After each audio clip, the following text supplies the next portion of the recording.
In this lesson, we will concentrate on the regulatory requirements for the Class B single-engine aeroplane in the climb. These regulations are only applicable to operating the single-engine aeroplane in the commercial air transport category. The takeoff climb requirements for Class B single-engine aeroplanes are stated in JAR Ops 1. But again, as for the takeoff requirements, the climb regulations can be found in the CAP 698 on page 6, section 2. At the top of the page under point 3.1, we read that there are no obstacle clearance limits or minimum acceptable climb gradients. Let us break down the two elements in this statement. Firstly, the regulations are saying that there is no requirement for a single-engine Class B aeroplane to demonstrate that it can clear an obstacle within the takeoff flight path. Now, other classes of aeroplane have to demonstrate that obstacles within the takeoff flight path can be cleared by a set limit of 50 feet or 35 feet. It seems strange, then, that there is no regulatory requirement for obstacle clearance in the case of a single-engine Class B aeroplane. But surely the idea of the regulations is to enforce a safety margin. What must be understood here, though, is that the pilot of a Class B single-engine aeroplane must, at all times, have visual contact with the ground. Consequently, the pilot will at all times be able to identify the obstacle within the takeoff path and therefore avoid it. However, you may judge that it would still be prudent to carry out an obstacle clearance calculation if there were known obstacles in the takeoff flight path. The second part of the regulation states that there is no minimum acceptable climb gradient for a single-engine Class B aeroplane. Again, this seems strange. The idea of the operational regulations is to enforce a safety margin. However, the reason why there is no operational regulation on the climb performance is that the certification specifications for this type of aeroplane, as stated in CS 23, are stringent enough on their own. In fact, the requirements state that for land planes whose maximum weight is less than 2,722 kilograms, the minimum steady climb gradient for certification is 8.3%. For land plane whose mass is more than 2,722 kilograms, the minimum steady climb gradient for certification is 4%. Even though there is no operational requirement for a minimum climb performance, it would not be safe to operate the aeroplane in such a manner that its performance is so poor it is barely able to climb. Therefore, it is important as a pilot operating this class and type of aeroplane to know what climb performance would be achieved so that the aeroplane will at least be able to climb sufficiently. Provided in most pilot operating manuals or aeroplane flight manuals are climb graphs that help the pilot to calculate the gradient of climb. Such a graph can be found in CAP 698 in section 2, page 7, an excerpt from which is shown on screen. As with all graphs, before you use it, ensure you are familiar with the associated conditions of that graph. In this graph, the throttles are at maximum, mixture is rich, flaps and gear are up, and the cowl flaps set as required. The climb speed for the graph is taken to be 100 knots indicated airspeed for all masses. Working through an example, let us assume an outside air temperature of 30 degrees Celsius and an airport elevation of 2,000 feet. Find 30 degrees Celsius on the temperature axis as shown here. Then move vertically upwards until the pressure altitude line of 2,000 feet is reached, as shown here. Then move horizontally to the right and stop at the reference line here. Now we must enter the weight of the aeroplane. Let us assume a weight of 3,300 pounds.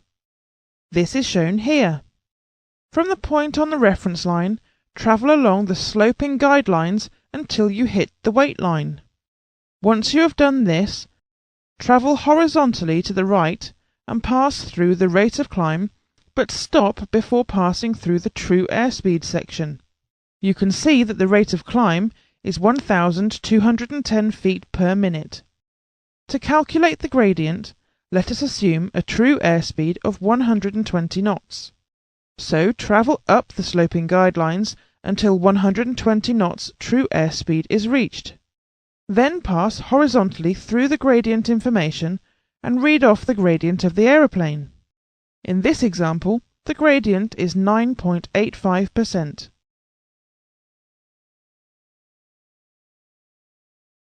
There will be two main uses of the climb graph.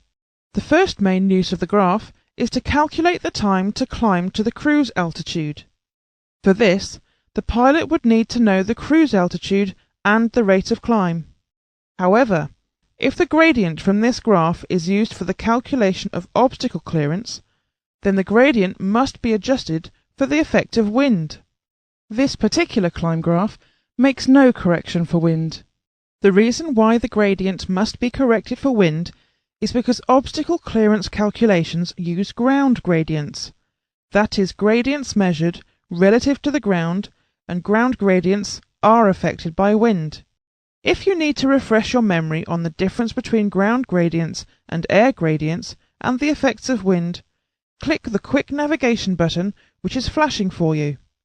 Then go to the General Performance Principles section and then click on the climb lesson and on the appropriate subheading.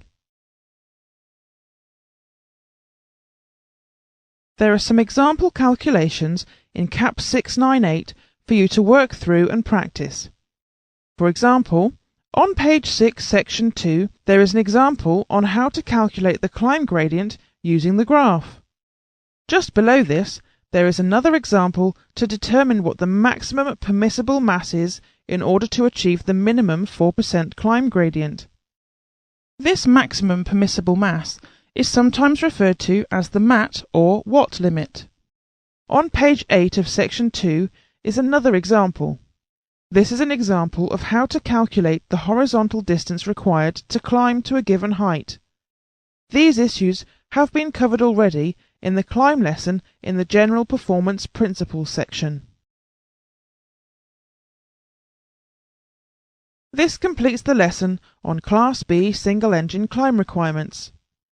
Hopefully from this lesson you will have learnt what the requirements are and also how to calculate the climb performance so that you can comply with the regulations. This lesson will focus on the Class B single-engine performance requirements for the en route and descent stage of flight.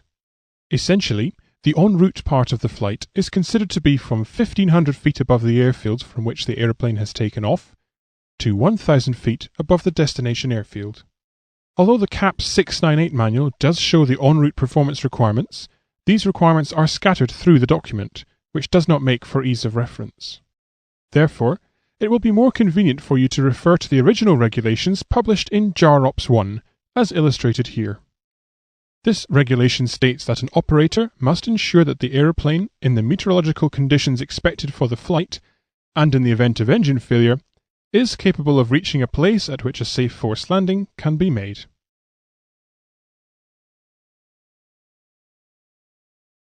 In order to be able to comply with the rule you have just seen, an operator has to know certain details about the route to be flown and the performance of the aeroplane.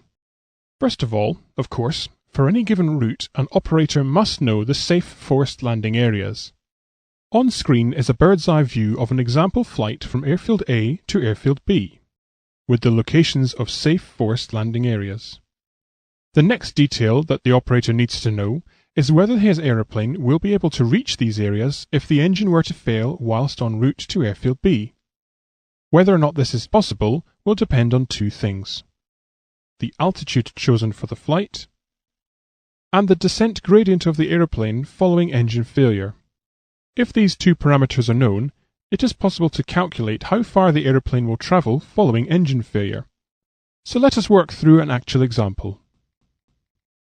Let us assume a cruise altitude of 10,000 feet and a gradient of descent of 7% following an engine failure. Using the simplified triangle, we can work out the horizontal distance travelled by taking the height of the aeroplane above the ground, dividing this by the gradient, and then multiplying by 100. In this case, we see that in still air the airplane will cover in the glide a horizontal distance of 142,857 feet, or roughly 23.5 nautical miles following engine failure. This means that the aeroplane must not pass further away than 23.5 nautical miles from these safe forced landing locations. So we draw a circle of 23.5 mile radius around each of the safe forced landing locations as shown here. From the picture, you can see that from this point on the route to this point on the route, if an engine failure was to occur, then the aeroplane would not be capable of reaching a safe forced landing area. Therefore, if the aeroplane were to route through this point, it could not be meeting the requirements.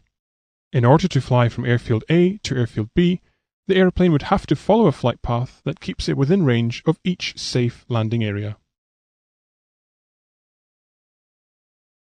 If the aeroplane were to operate at a higher altitude, then it would be able to cover a greater distance in the glide following an engine failure. For example, operating at 15,000 feet instead of 10,000 feet would increase the aeroplane's still air glide range to 35 nautical miles. Therefore, the circles around each forced landing location will grow. Notice that now the aeroplane can fly along a straight track to airfield B because at all times throughout the flight, the aeroplane is within glide range of a suitable forced landing location. Consequently, small piston engine aeroplanes should be flown at their maximum altitudes so that direct routes can be achieved. However, when planning the altitude, another regulation must be borne in mind. JAROPS 1 states that when complying with the safe forced landing rule, the aeroplane must not be assumed to be flying, with the engine operating at maximum continuous power, at an altitude exceeding that at which the aeroplane's rate of climb equals 300 feet per minute. What this rule effectively does is to limit the maximum altitude that can be used in order to comply with the forced landing rule. An aeroplane may operate at higher altitude than this regulation prescribes, but the operator may not use the higher altitude in his calculation of glide range to a safe landing area. This situation is best understood by returning to our original scenario with the aeroplane at 10,000 feet and with a glide range of 23.5 nautical miles. Assume now that the 10,000 feet cruise altitude is the maximum altitude at which the aeroplane can still achieve 300 feet per minute. To comply with the rules, the aeroplane would have to fly the flight path shown. As we have seen, if the aeroplane were to fly at higher altitude, it would of course be able to glide further and assume a direct track to airfield B. But the extra glide range achievable because of the higher altitude may not be assumed when complying with the regulations, because at higher altitude the aeroplane's climb rate is less than 300 feet per minute. Therefore, the direct track from airfield A to airfield B cannot be flown. The aeroplane must still fly a track which takes it within the glide range achieved at 10,000 feet.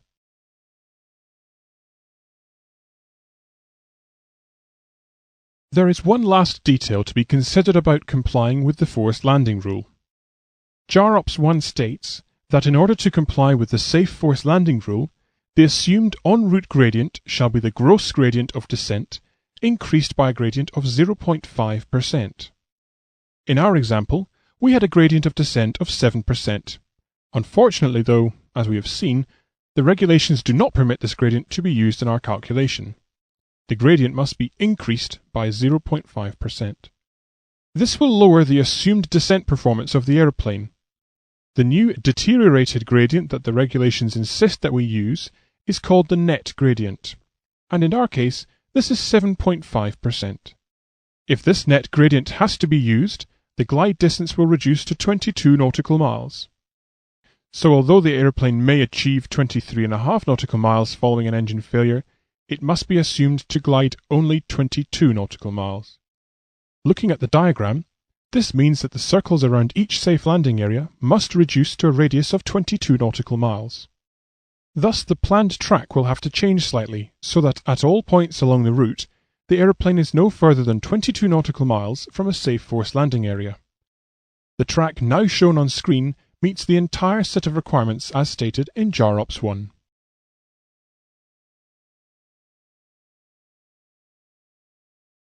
We mentioned at the beginning of the lesson that the CAP manual has the en route regulations in it for you, but that they were scattered through the manual and not conveniently collected in one place.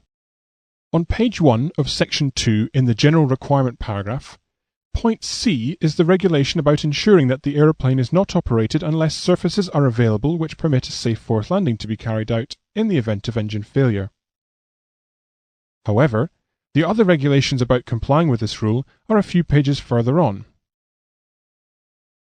You will find the remaining en route requirements at the bottom of page 8 of section 2. The first part of the regulations to be found here states that the aeroplane may not be assumed to be flying above the altitude at which a rate of climb of 300 feet per minute can be achieved.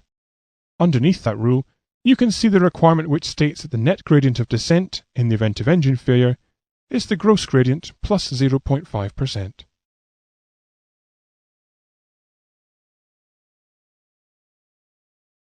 Although the concepts of range and endurance have been covered in a previous lesson, it is important for the pilot to be able to use the information in the aeroplane flight manual so that he may calculate the range and endurance of the aeroplane.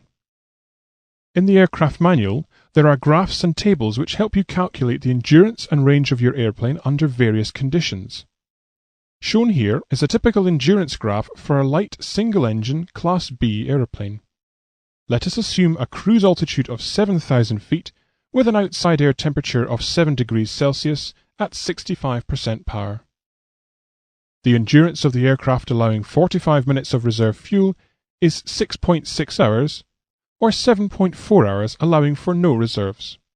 The graph shown here is for calculating the aircraft range, and it works in exactly the same way as the endurance graph, except that instead of working out airborne time, distance flown is shown. To achieve these range and endurance figures, be careful to follow the techniques described in the manual, especially with regard to correctly leaning the mixture.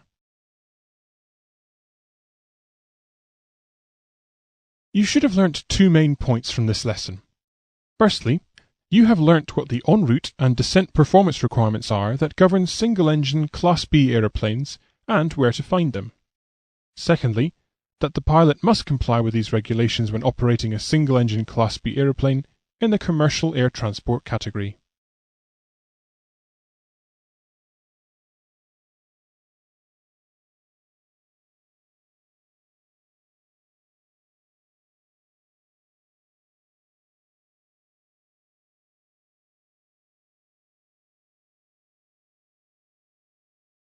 This lesson will focus on the Class B single-engine performance requirements for the landing stage of flight. There is actually only one regulation requirement for landing a single-engined Class B aeroplane. This requirement is that the landing distance must not exceed the landing distance available. In other words, the aeroplane must be able to land within the length of the runway. In order to comply with this regulation, certain points must be taken into account. These will all be discussed in this lesson. As with other regulations we have dealt with in this course, the requirements relevant to the landing of single-engined Class B aeroplanes can be found in CAP 698. JAR Ops 1 states that an operator must ensure that the landing mass of the aeroplane for the estimated time of arrival allows a full stop landing from 50 feet above the threshold within 70% of the landing distance available at the destination aerodrome and at any alternate aerodrome. This means that the aeroplane must be able to land within 70% of the landing distance available. To help clarify this, let us work through an example. If the landing distance available at the destination airfield is 2,200 feet long, then obviously the aeroplane must be able to land within 70% of 2,200 feet. To calculate this, we must divide 2,200 feet by a factor of 1.43. Carrying out this simple calculation gives us an answer of 1,538 feet. 1,538 feet is 70% of 2,200 feet. Therefore, the aeroplane must be able to achieve a full stop landing within 1,538 feet. There is another way to look at the landing requirement. If the landing distance of the aeroplane is calculated to be 1,200 feet, what is the minimum length of the landing distance available which will allow a pilot to comply with the 70% rule? In this case, we simply multiply 1,200 feet by 1.43. This gives us an answer of 1,716 feet. Therefore, the landing distance available must be at least 1,716 feet long. If the destination aerodrome has a runway with a landing distance available in excess of 1,716 feet, the aeroplane will be able to land within 70% of the landing distance available, and therefore satisfy the regulation requirement. The 70% landing regulation helps us to see the difference between net and gross performance. Here, the gross performance is 1,200 feet, but the net performance, which is always worse than the gross performance and is the 1 in a million worst case scenario, is 1,716 feet. The landing regulation we have just been discussing can be found in Cap 698 in Section 2 at the top of page 9. The regulation states that the landing distance from a screen height of 50 feet must not exceed 70% of the landing distance available. If the aeroplane cannot come to a full stop within this length, then the landing distance must be reduced, either by selecting a higher flap setting or simply by reducing the mass of the aeroplane.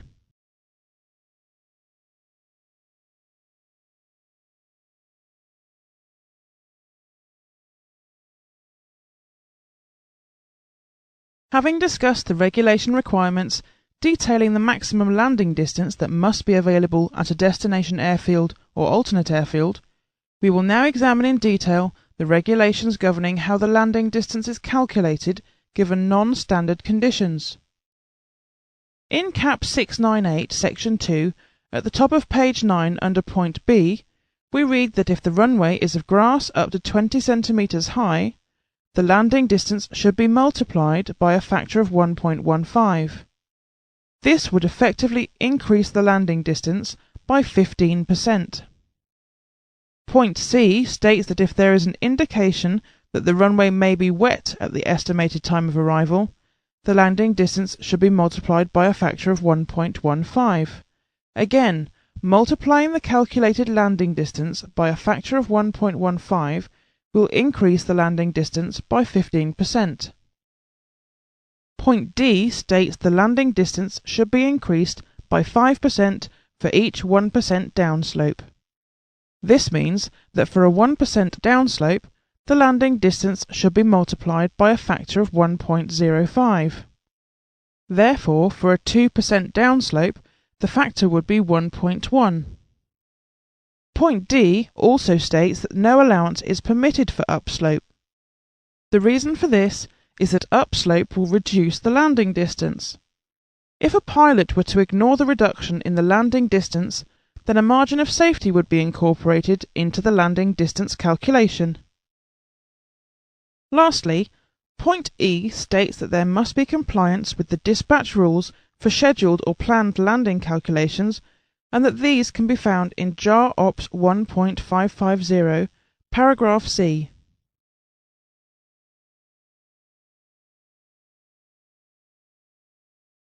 The dispatch rules found in JAR Ops 1.550, paragraph C, state that for dispatching an aeroplane, it must be assumed that firstly, the aeroplane will land on the most favourable runway at the destination airfield in still air, and secondly, that the aeroplane will land on the runway most likely to be assigned considering the probable wind speed and direction.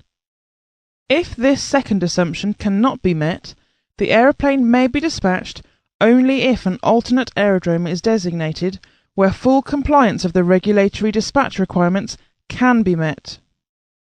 These dispatch regulations may sound a little complicated, so let's examine them further. The first assumption is that the aeroplane will land on the most favourable runway in still air or zero wind. This means that assuming zero wind at the destination airfield, the runway which would accommodate the largest possible landing mass would be selected, since that is the most favourable runway. In our example on screen, assuming zero wind, runway 04 and runway 22 both allow a maximum landing mass of 1,500 kilograms, but runway 31 and runway 13, being much shorter runways, allow a maximum landing mass of only 1,000 kilograms. Therefore, the most favourable runway in still air is either runway 04 or 22, which both allow a maximum landing mass of 1,500 kilograms. The second dispatch assumption is that the aeroplane will actually land on the most likely runway to be assigned, considering the probable wind speed and direction. In this case, runway 04 has a strong headwind for the landing, which will allow the aeroplane to land at a much greater mass than if there were no wind. In our example, the headwind has increased the maximum landing mass to 1,750 kilograms. However, runway 22 has a tailwind, which will decrease the maximum landing mass to 800 kilograms. Runway 31 and runway 13 both have a full crosswind. Therefore, the maximum landing mass for these two runways will be the same as for still air. If the second dispatch assumption is that the aeroplane will land on the runway most likely to be assigned, considering the probable wind speed and direction, then it would have to be runway 04 with a maximum landing mass of 1,750 kilograms. In summary then, the first assumption requires that the pilot select runway 04 or 22 for a maximum still air landing mass of 1,500 kilograms. And the second assumption will require the pilot to select runway 04 for a maximum landing mass of 1,750 kilograms. Now we need to consider what to use as the dispatch mass of the aeroplane. If the aeroplane was dispatched at 1,750 kilograms mass, and then on arrival at the airfield the wind was less than the forecast wind, the aeroplane would not be able to land. Therefore, the aeroplane must be dispatched with a mass of 1,500 kilograms. Dispatching the aeroplane with this mass would mean that no matter what wind conditions prevail at the destination airfield, the aeroplane will have a mass which will allow it to land at the airfield.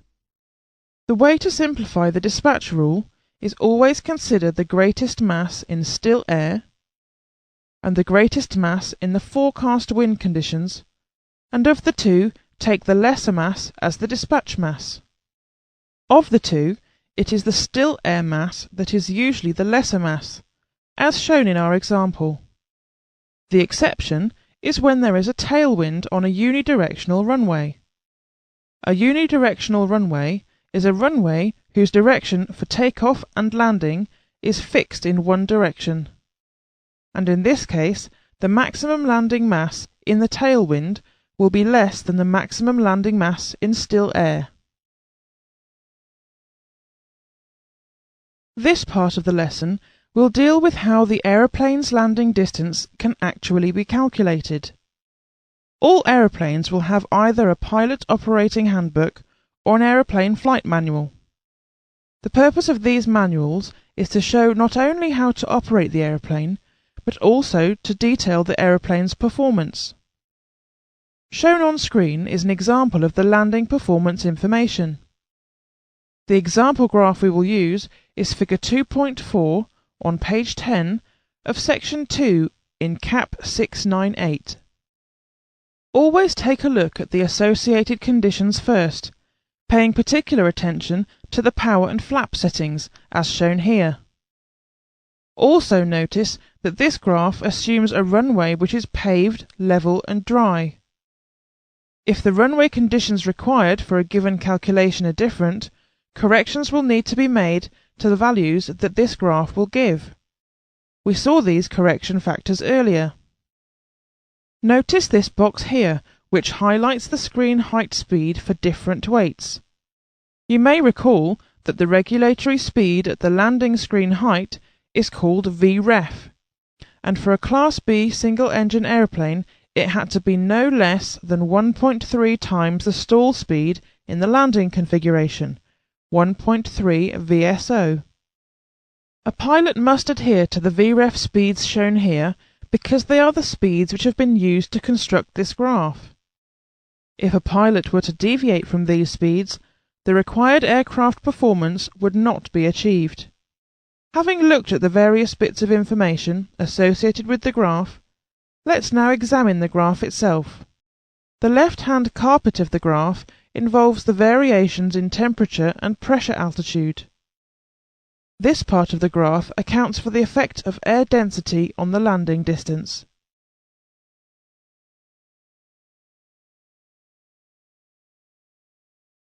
In the example, we will assume a temperature of 5 degrees Celsius at a given airfield, situated 4,000 feet above mean sea level. To use the graph then, move upwards from 5 degrees Celsius until you have reached the 4,000 feet pressure altitude line. Then move right until you meet the reference line, shown here. The next variable is mass. In our example, let us assume a mass of 3,400 pounds. From the reference line, we must move down using the sloping guidelines until we reach 3,400 pounds, as shown here. From this point, we go horizontally to the right until the next reference line. The next variable is wind. In our example, we will assume a 10-knot headwind. Notice, though, that the slopes of the headwind and tailwind lines are different. We therefore recognise that the 150% tailwind and 50% headwind rules that you learnt about in the General Principles for Landing lesson have already been applied. Travel down the headwind line until you reach 10 knots headwind, and then move horizontally right once more, up to the last reference line. Remember that the landing starts at the 50-foot screen height. So from this point on the graph, we must move more up the guidelines to the end. The landing distance in our example, then, is approximately 1,350 feet from the 50-foot screen to the full stop. The landing roll, in other words the ground section of the landing, is just 860 feet. Let us now assume that the runway has a grass surface and that the grass is wet. Remember that both these variables cause an increase in the landing distance. Since the graph assumes a paved dry runway, we will have to make a correction to the landing distance for the different conditions. You may recall that grass increases the landing distance by 15%, or by a factor of 1.15, and a wet surface also increases the landing distance by 15%, or by a factor of 1.15. Our calculated landing distance is 1,350 feet. But correcting it for grass means we need to multiply this by 1.15 and again by 1.15 because the grass is wet. This now makes the landing distance 1,785.375 feet. Let us now assume the runway has a downslope of 1%. You may recall this would increase the landing distance by 5% or by a factor of 1.05. This now makes the total gross landing distance 1,874.64 feet. To comply with the regulations, you may recall that the landing distance must be within at least 70% of the available distances at the airfield. Therefore, multiply 1,874.64 feet by 1.43. This means that our landing distance available must be at least 2,680.74 feet.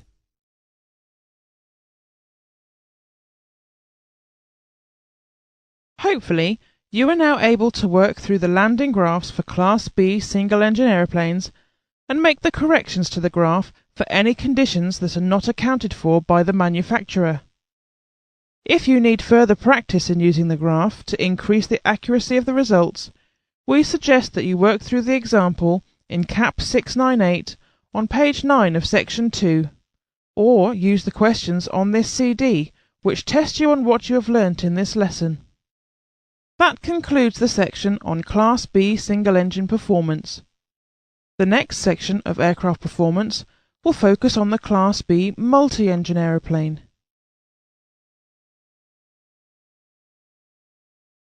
This section on Class B multi-engine performance will deal with the JA regulations for all phases of flight for that class of aeroplane. The regulations are all found in JAROPS 1, which we discussed briefly in the lesson on performance standards. However, most of these regulations can also be found in CAP 698. In this first lesson, we will discuss the regulations which are associated with the takeoff phase of flight. However, first of all, there are some general considerations we need to discuss before the takeoff regulations are examined. Paragraph 1.1 of CAP 698 on page 1 of section 3 simply describes the specimen aeroplane used in the CAP 698 manual. The specimen aeroplane for Class B multi-engine performance is a Piper Seneca 2. CAP 698 confirms that this aeroplane is classified as Performance Class B, and goes on to remind you in paragraph 1.2 of the definition of a Class B aeroplane. Class B aeroplanes are all propeller-driven aeroplanes having 9 or less passenger seats and a maximum takeoff mass of 5,700 kilograms or less.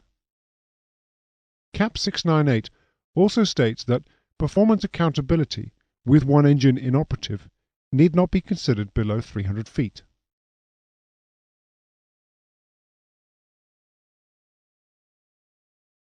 Further down on page 1 of section 3 are the regulations specific to the takeoff phase of flight. There are 2 principal regulations that must be complied with for takeoff. The first relates to the minimum field lengths that must be available for takeoff, and the second relates to the climb gradient after takeoff. This latter requirement will be dealt with in the next lesson. These takeoff requirements are exactly the same as those for the single-engine Class B aeroplane. The takeoff requirements state that if no clearway or stopway is available at the airfield, the takeoff distance, multiplied by 1.25, must not exceed the length of takeoff run available. This is best understood looking at an example. Let us assume that the aeroplane flight manual gives the takeoff distance as 4,000 feet. Multiplying this value by 1.25 gives us a value of 5,000 feet. Essentially, this means that the runway must be at least 5,000 feet long, or, more correctly, the takeoff run available must be at least 5,000 feet long. This rule ensures that once the aeroplane has completed the takeoff, that is, when the aeroplane has reached the screen height, there should be a certain amount of the runway still remaining. Therefore, the regulation requirement provides a safety margin for the takeoff. We discussed these safety concerns during the lesson on performance standards. The strict interpretation of this particular regulation is that although the actual takeoff distance is 4,000 feet, the authorities are suggesting that the worst case in a million would be a takeoff that is 5,000 feet. This fact helps us to see the difference between net and gross performance. Here, the gross performance for takeoff is 4,000 feet, but the net performance, which is always worse than the gross performance, is 5,000 feet.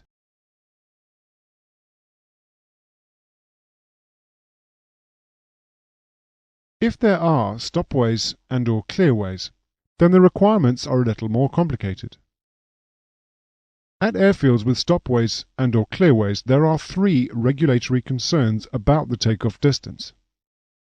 Firstly, when a stopway and/or clearway is available, the takeoff distance must not exceed the takeoff run available. Secondly, the takeoff distance, when multiplied by 1.3, must not exceed the accelerate stop distance available. Thirdly, the takeoff distance, when multiplied by 1.15, must not exceed the takeoff distance available. Since these regulations may be a little complicated to understand, let's work through an example to illustrate their meaning. We will assume a takeoff distance of 4,000 feet. The first regulation tells us that the takeoff distance of 4,000 feet must not exceed the takeoff run available. Therefore, the pilot must ensure that the runway, or more correctly the takeoff run available, is at least 4,000 feet long. The second regulation tells us that when the takeoff distance is multiplied by 1.3, that distance must not exceed the accelerate stop distance available. You may recall that the accelerate stop distance available is the takeoff run available plus any stopway. So, a pilot must ensure that the airfield has an accelerate stop distance available of more than 5,200 feet long. The last regulation tells us that the takeoff distance, when multiplied by 1.15, must not exceed the takeoff distance available. You may recall that the takeoff distance available is the takeoff run available plus any clearway. Therefore, the pilot must ensure that he has at least 4,600 feet of takeoff distance available. If any of these regulations cannot be complied with, the pilot must reduce his takeoff distance. The most practical method of doing this is to take off with less weight. Perhaps use a higher flap setting, or wait till the air density is increased to increase the aircraft's performance.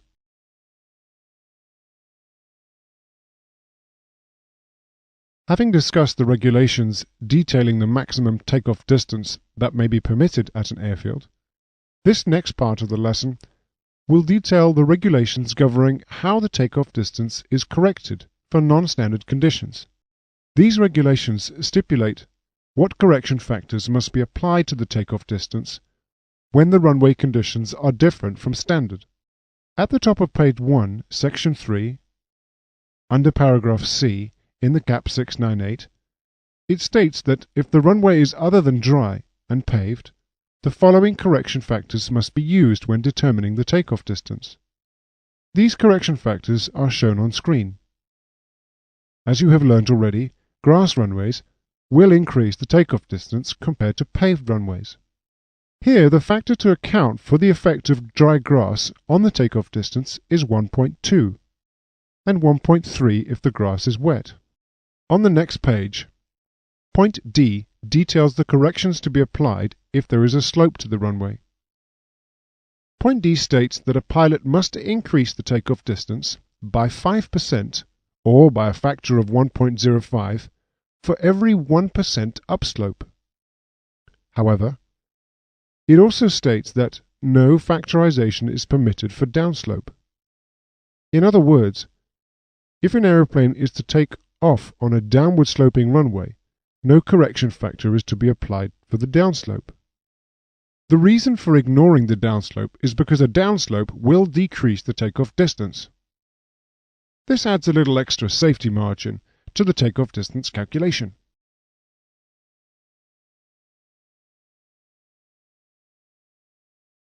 This part of the lesson will deal with how the aeroplane's takeoff distance is actually calculated. Shown on screen is an example of the takeoff performance information. The example graph we will use is figure 3.1 on page 3 of section 3 of CAP 698. Firstly, the title of the graph indicates that the graph is for calculating takeoff with normal procedures. For other procedures, like maximum effort takeoffs, you may have to consult another graph. Next, take a look at the associated conditions, paying particular notice to the power and flap settings, as shown here. Also notice that this graph assumes a runway that is paved, level, and dry. If the conditions required for a given calculation are different, corrections will need to be made to the values that this graph will give. We saw these correction factors earlier. Notice the liftoff and obstacle at speeds. In this case, the obstacle at speed is the takeoff safety speed. A pilot must adhere to these accurately because they are the speeds which have been used to construct this graph. If a pilot were to deviate from these speeds, the required aircraft performance would actually not be achieved. Having looked at the various bits of information around the graph, let's now examine the graph itself. In the example, we will assume a temperature of 15 degrees at an airfield which is at a pressure altitude of 4,000 feet. To use the graph then, move upwards from 15 degrees until you have reached the 4,000 foot pressure altitude line. Then move right until you meet the reference line, shown here. The next variable is mass, or weight. In our example, let us assume a weight of 3,400 pounds. From the reference line, we must move down using the sloping guidelines until we reach 3,400 pounds, as shown here. From this point, we go horizontally to the right until the next reference line. The next variable is wind. In our example, we will assume a 10-knot headwind. Notice, though, that the slopes of the headwind and tailwind lines are different. We therefore recognize the 150% tailwind and 50% headwind rules that you have learnt about in the general principles for takeoff have actually already been applied. Travel down the headwind line until you reach 10 knots headwind, and then move horizontally right once more, up to the last reference line. Remember that the takeoff is not actually complete until the aeroplane has reached the 50-foot screen height. So from this point on the graph, we must move up the guidelines to the end. The takeoff distance in our example is approximately 1,550 feet from brake release to the 50-foot screen, and the takeoff roll, or ground roll, is 1,250 feet. However, let us now assume that the runway has a grass surface and that the grass is wet. Remember that both these variables cause an increase in the takeoff distance. Since the graph assumes a paved dry runway, we will have to make a correction to the takeoff distance for the different conditions. You may recall that wet grass increases the distance by 30%, or by a factor of 1.3. Our calculated takeoff distance was 1,550 feet. But correcting it for wet grass would now make the distance 2,015 feet. Let us now assume that the runway has an upslope of 1%. You may recall this would increase the takeoff distance by 5%, or by a factor of 1.05. This now makes the total gross distance 2,116 feet.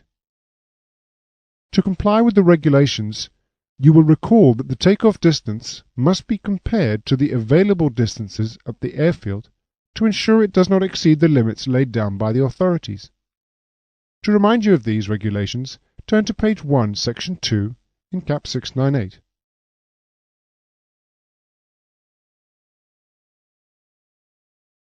The remaining pages in the multi-engine takeoff section of CAP 698 are the takeoff distance graphs themselves, and various examples on actually how to calculate the takeoff distance or maximum permissible mass for takeoff. There are also some graphs for calculating the accelerate stop distance required.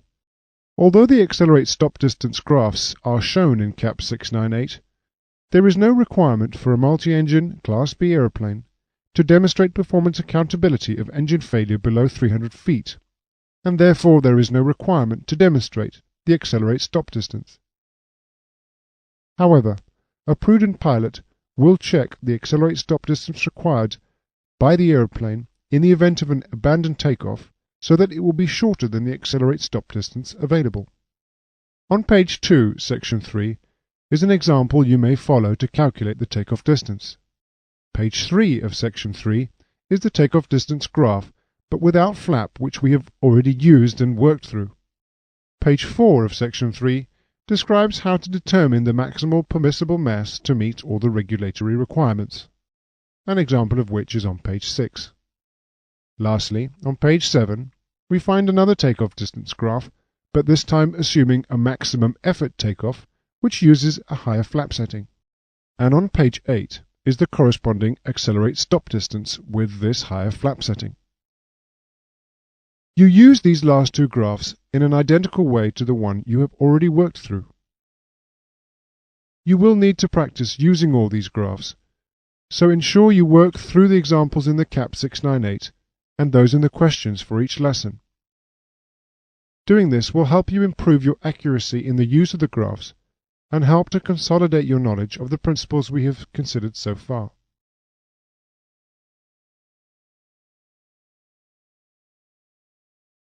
The last part of the lesson will focus on some of the certification specifications for multi-engine Class B aeroplanes. These can be found in the EASA document CS23. There are only two main specifications that apply to the takeoff phase of flight, and these specifications concern the takeoff speeds. The first of these certification specifications concerns VR. The specifications state that for twin-engined land planes, VR must not be less than the greater of 1.05 VMC or 1.10 VS1. VMC is the velocity of minimum control, which means the minimum control speed with the critical engine inoperative. VS1 means the stall speed or minimum steady flight speed obtained in a specified configuration. The second of the certification specifications concerns the speed of the airplane at the screen height. The specifications state that for twin-engined airplanes, the speed at 15 meters or 50 feet above the takeoff surface must be the highest of three speeds. Firstly, a speed that is shown to be safe for continued flight under all reasonably expected conditions, including turbulence and complete engine failure. Secondly, 1.1 VMC. And thirdly, 1.2 VS1. The certification regulations concerning VR and the takeoff safety speed are not found in CAP 698 and therefore must be committed to memory.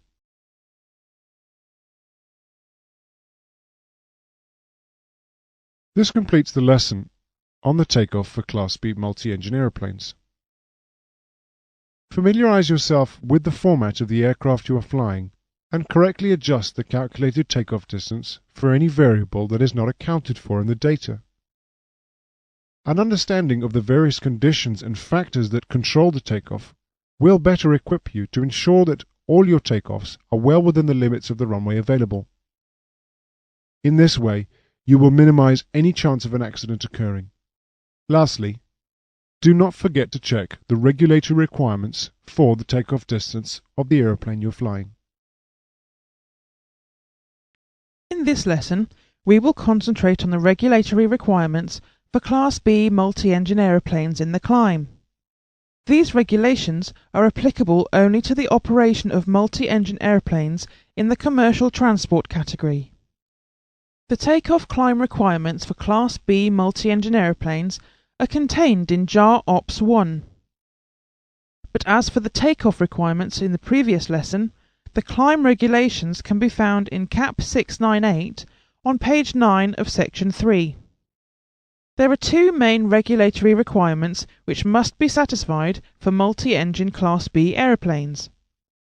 Firstly, the aeroplane must demonstrate that it can clear all obstacles within the takeoff climb path, and secondly, that it can achieve and maintain the minimum regulatory climb gradients.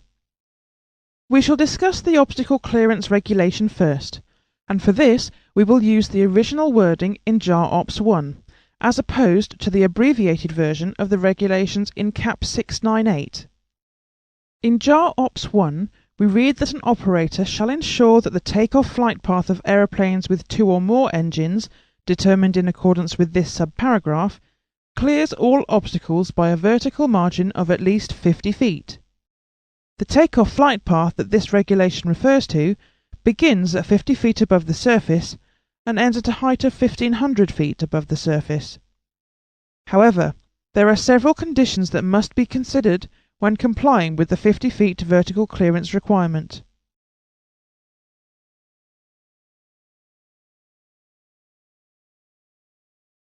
The first of the compliance conditions is that the aeroplane is not to be banked before it has reached a height of 50 feet above the surface, and that thereafter the angle of bank is not to exceed 15 degrees.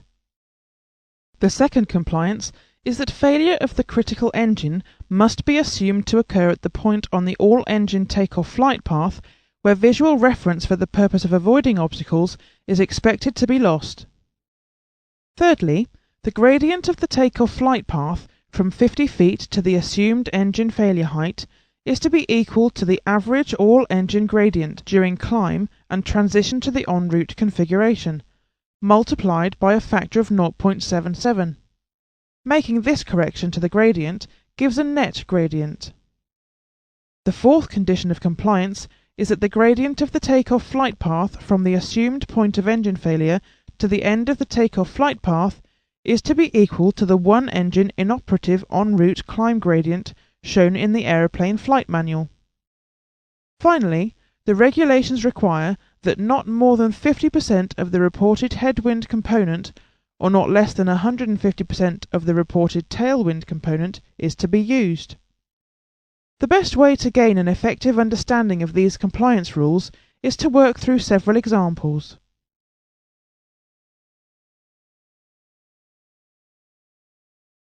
Before we look at the compliance issues, let us examine how to calculate whether a pilot will achieve the required obstacle clearance of 50 feet.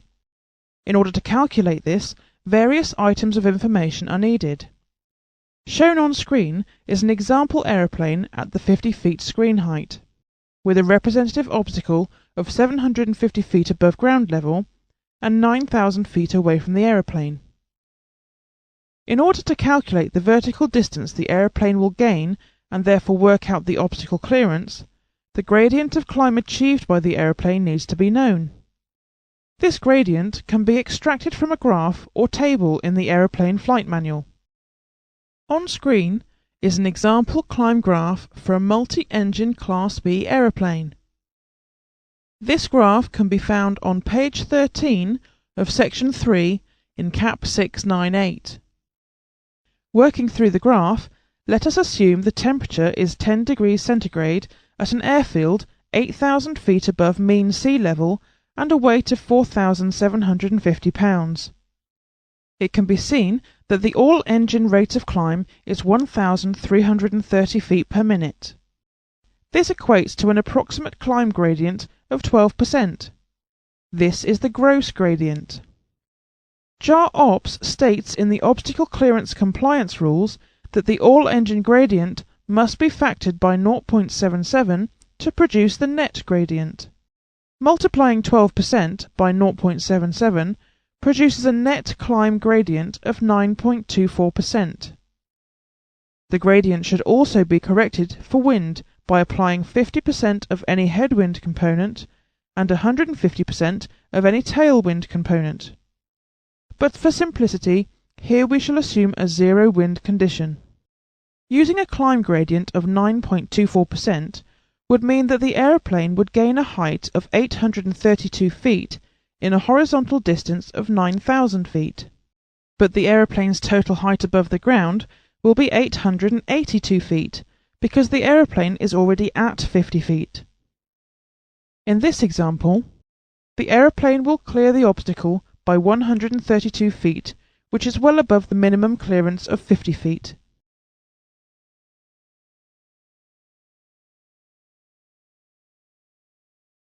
The example we have just discussed changes dramatically if the pilot loses visual reference with the obstacle, perhaps because of a low cloud base on climbing away after takeoff. You may recall that one of the compliance conditions requires that failure of the critical engine should occur at the point on the takeoff flight path where visual reference for the purpose of avoiding obstacles may be expected to be lost.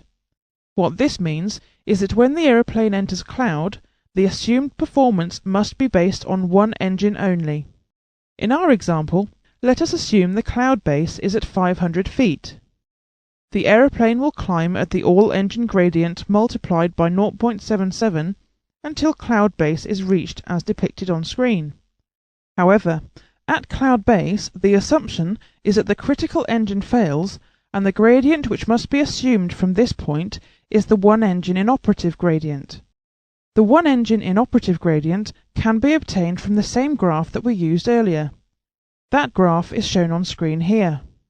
the one-engine rate of climb works out to be 172 feet per minute, which equates to an approximate gradient of 1.54%. Returning to the example scenario, we see that climbing with a 1.54% gradient after it has reached cloud base, the aeroplane is not able to clear the obstacle. So in this case, during the flight planning stage, the pilot may have considered reducing the mass of the aeroplane in order to increase the climb performance. However, reducing the payload will reduce the revenue for the flight, so there is another way to solve this problem of being unable to clear the obstacle vertically. JAR Ops 1 requires that if the obstacle cannot be cleared by a vertical margin of 50 feet, then the aeroplane must be able to demonstrate a minimum horizontal obstacle clearance. This horizontal clearance is calculated by using a simple formula. For a wingspan of 60 meters or more, the horizontal clearance is 90 meters plus 0.125 times d. For a wingspan of less than 60 meters, the formula is 60 meters plus half the aeroplane wingspan plus 0.125 times d. D is the horizontal distance from the obstacle to the end of the takeoff distance available, or the end of the takeoff distance if a turn is scheduled before the end of the takeoff distance available. When complying with the horizontal clearance regulations, for those cases where the intended flight path does not require track changes of more than 15 degrees, an operator need not consider those obstacles which have a lateral distance greater than 300 meters, provided that the flight is conducted under conditions allowing visual course guidance navigation, or if navigational aids are available, enabling the pilot to maintain the intended flight path with the same accuracy. For flights under all other conditions, horizontal clearance is 600 meters. For those cases where the intended flight path requires track changes of more than 15 degrees, an operator need not consider those obstacles which have a lateral distance greater than 600 meters for flights under conditions allowing visual course guidance navigation, or 900 meters for flights under all other conditions. Expressed more simply, these regulations are telling an operator that he needs to use the obstacle clearance formula only if the obstacle is within the lateral distances shown in the table. Let's work through an example to illustrate how the horizontal clearance requirements work in practice.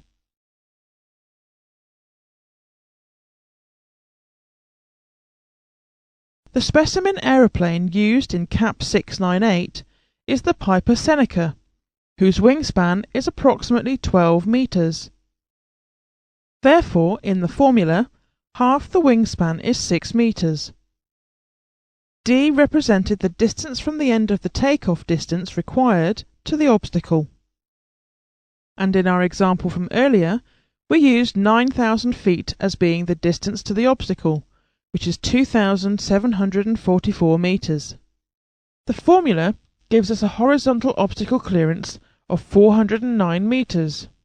Although the horizontal obstacle clearance formula tells us that the obstacle must be cleared by 409 meters, whether or not we use this figure depends on the margins and conditions shown by the table.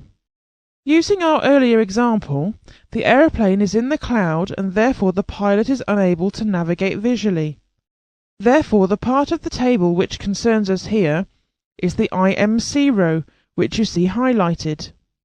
Let's assume the aeroplane makes track changes of less than 15 degrees. This would mean that all obstacles within 600 meters of the aeroplane have to be considered.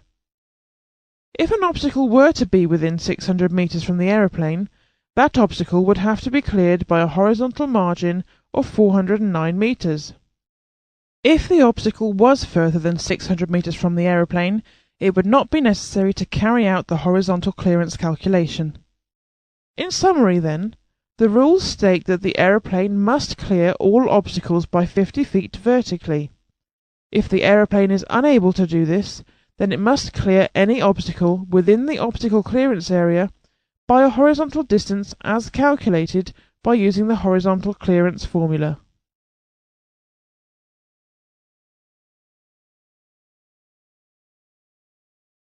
We mentioned earlier in the lesson that there were two main requirements for multi-engine Class B aeroplanes in the climb. The first requirement concerned obstacle clearance, which we have just covered.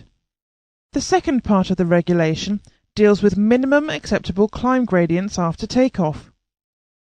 You may remember from an earlier lesson that the minimum climb gradients specified by the authorities are air gradients and therefore independent of wind. JAR Ops 1 states that with all engine operating, the steady gradient of climb after takeoff must be at least 4%. The following special conditions have to be taken into account when demonstrating this gradient during certification.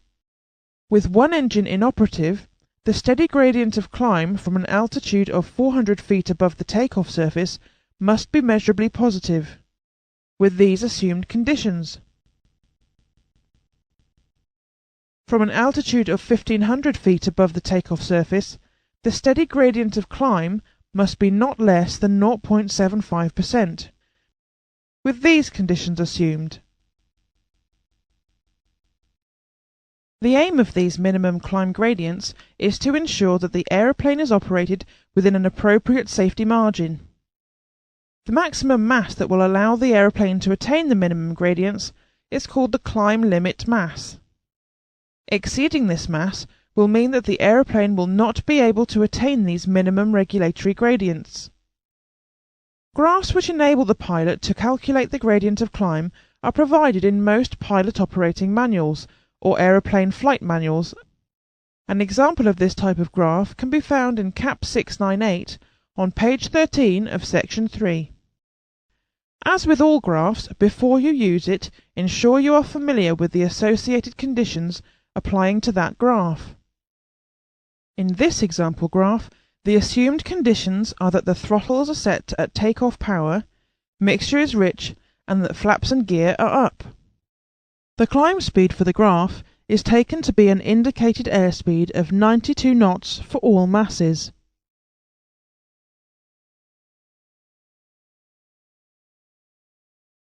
We mentioned at the beginning of the lesson that obstacle clearance requirements and climb gradient requirements are published in JAR Ops 1 and that abbreviated versions of these requirements can be found in CAP 698. We have already discussed these requirements, but we will mention them again as we read through CAP 698. These requirements are on page 9 of section 3 in CAP 698. At the top of the page, the first paragraph contains the definition that the takeoff climb extends from 50 feet above the surface at the end of the takeoff distance required to 1500 feet above the same surface. The paragraph also mentions that takeoff power is applied for only 5 minutes, after which time maximum continuous power must be set. The next paragraph states that if the visual reference to the obstacle is lost, in other words, if the pilot enters cloud, it must be assumed that the critical engine will fail. The paragraph also specifies that all obstacles must be cleared by a vertical interval of 50 feet. The next sentence states that turns are not permitted before the end of the takeoff distance required, and thereafter must not exceed 15 degrees angle of bank. Paragraph 3.1.1 gives the formula for calculating the horizontal clearance that must be maintained if the aeroplane is unable to clear the obstacle by 50 feet vertically. However, only those obstacles within a certain lateral distance from the aeroplane, as shown by the table, need to be cleared horizontally by the distances calculated from the formula. Lastly, in paragraph 3.2, we find the climb gradient requirements for all engines operating, and for one engine inoperative. Even though the CAP 698 provides you with a lot of information, it does notably omit two very important requirements when considering obstacle clearance. The first piece of missing information is that you must factor the all-engine gradient by 0.77. The second is to adjust the gradient for the effect of wind using the 50% headwind and 150% tailwind rules. Therefore, ensure you commit these regulations to memory.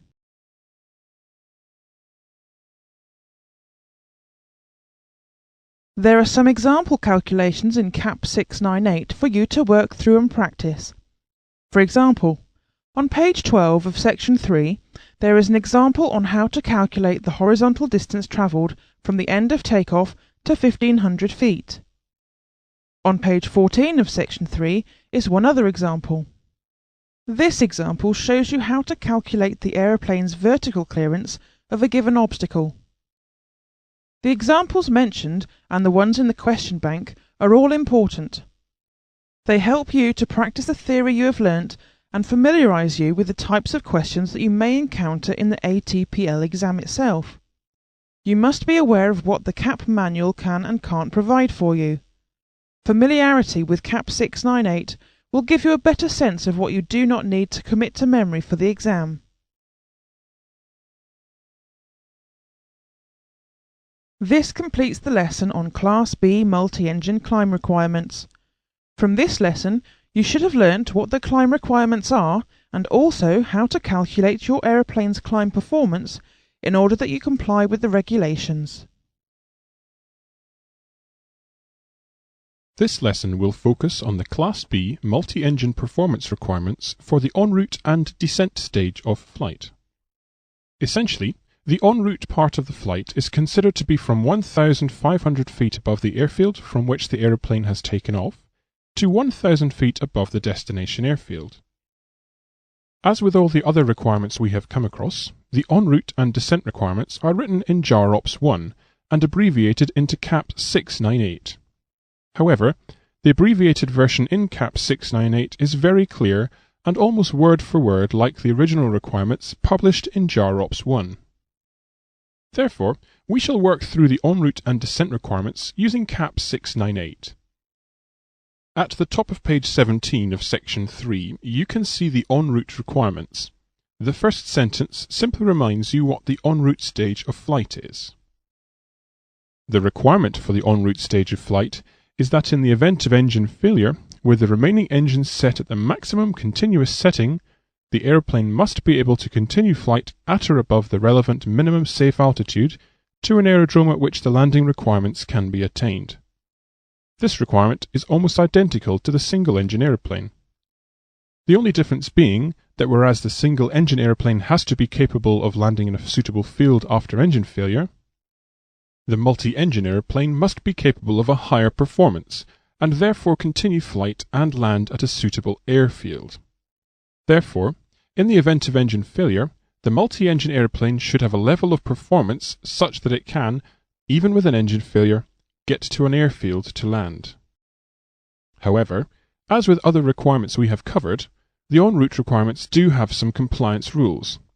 In fact, these compliance rules are very similar to the ones we mentioned in the single-engine en route lesson.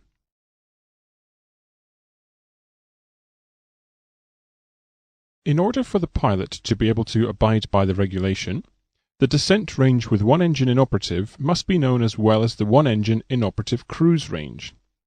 Once these have been calculated, a flight track must be plotted that will ensure an airfield is always within the total one engine inoperative descent distance.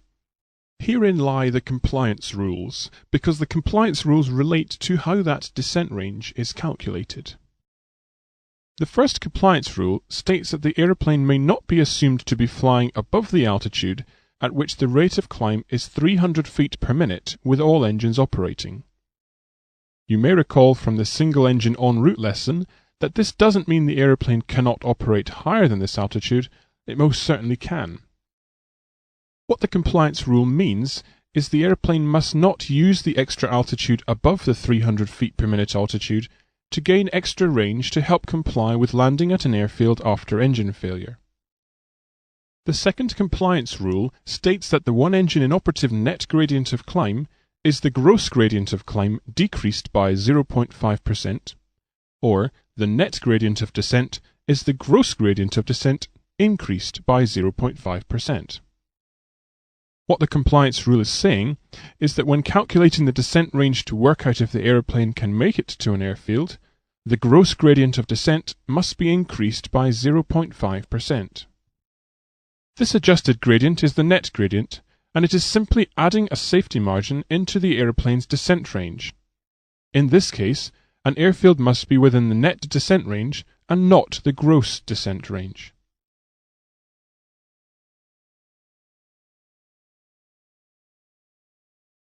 Calculating the descent range of a twin-engine aeroplane after engine failure is not as easy as it was for the single-engine aeroplane. For the single-engine aeroplane, to calculate the descent range, it was simply the height of the aeroplane divided by the gradient and multiplied by 100. However, the gradient of descent of a twin-engine aeroplane following engine failure is constantly changing. Let us explain why.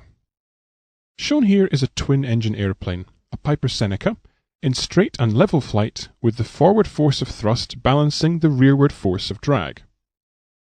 When the engine fails, notice that there is more rearward force than forward force, and, as a result of the excess drag, the aeroplane will slow down if level flight is maintained. To maintain the speed, which should be kept at VMD, the thrust force generated by the remaining live engine must be augmented so that the forces can once again be balanced. The only way to do this is to lower the nose so that weight can act forward and provide enough weight apparent thrust to balance the excess drag. If the nose is lowered by a sufficient amount, then the forces will once again balance and VMD can be maintained. The only side effect is that the aeroplane is descending. However, as the aeroplane descends in the atmosphere, the air density increases. This means that the thrust being produced by the remaining engine increases, which reduces the excess drag. Notice now that there is no need for so much weight apparent thrust since the excess drag has reduced. To reduce the amount of weight apparent thrust, the nose is raised a little. This process can continue until the remaining engine generates sufficient thrust to balance the drag without any need for weight apparent thrust. At the altitude where this balance occurs, the aeroplane is able to level off. In summary then, after engine failure in the cruise, the aeroplane is forced to descend, but as it descends, the aeroplane can slowly reduce the descent angle until the aeroplane can once more fly level. This procedure is known as the drift-down procedure, and it produces a drift-down flight profile similar to the one shown on screen.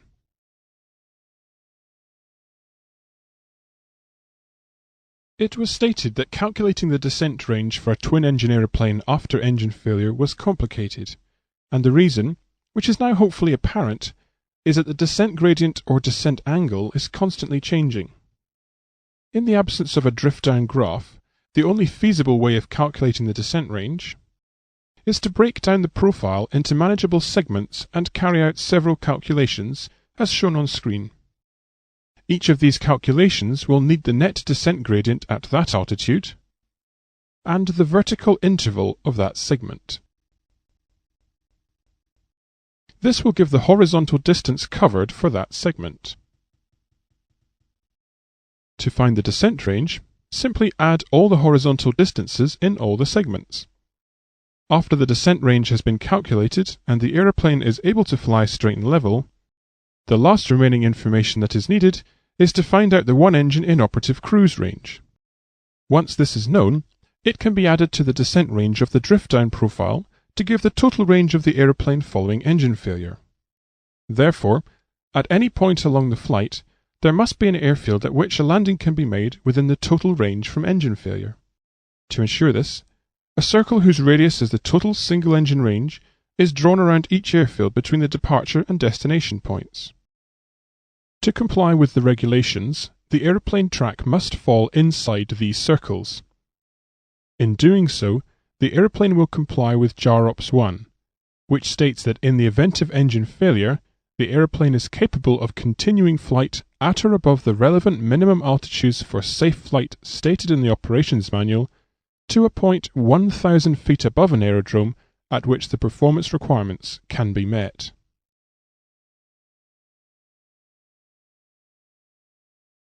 If during some of this lesson you were unsure of the calculations and formulae needed to work out the horizontal descent distance using the gradient and height of the aeroplane, then please go through those parts of the climb and descent lessons in the General Performance Principles section that detail the use of those formulae. Practice using the formulae and go through the questions at the end of the lesson. These calculations form an integral part of the exam and your life as a pilot if you're flying Class B aeroplanes.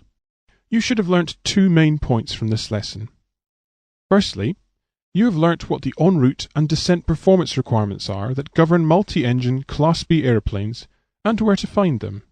And secondly, that the pilot must comply with these regulations when operating a multi-engine Class B airplane in the commercial air transport category.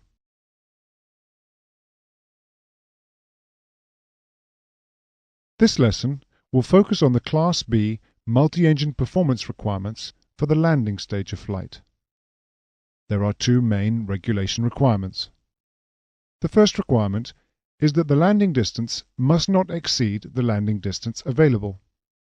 In other words, the aeroplane must be able to land within the length of the runway.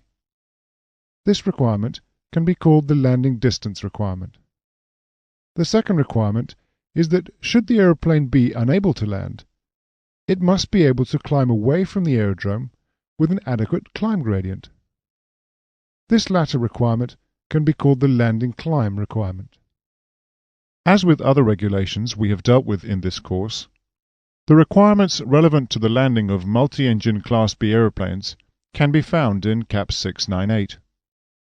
However, caution must be exercised since CAP 698 contains very abbreviated versions of the requirements and therefore may be misleading.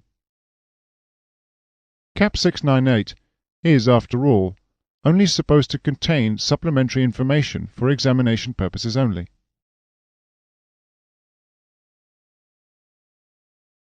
Let's discuss the landing climb requirements first. If, for whatever reason, a landing was not possible, then the aeroplane should have a level of performance that would enable it to climb safely away from the airfield. This must be possible with either both engines operating or one engine inoperative. The landing climb requirements originate from the certification specifications in CS23, but are adopted in brief format into JAROPS 1. JAROPS 1 divides the landing climb requirements into all engines operating and one engine inoperative.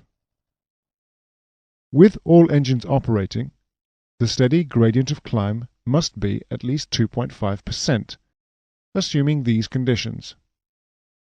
Notice that in order to demonstrate this climb capability for certification and for operational purposes, the undercarriage is assumed to be extended and the wing flaps in the landing position.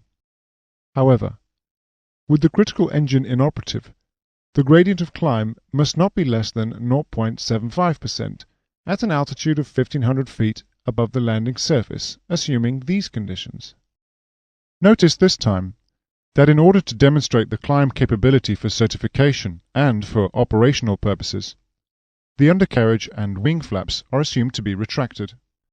The reason that the critical engine inoperative gradient requirement is much less than the all-engine climb gradient requirement, and that the aeroplane configuration is cleaner, is because the failure of the critical engine results in an approximate 75% loss of climb gradient. Setting too high a level of regulation would impede on the operational capability of the aeroplane in terms of its payload, because if the aeroplane is unable to obtain these gradients, then the weight of the aeroplane must be reduced to an amount which can allow the gradient requirements to be met.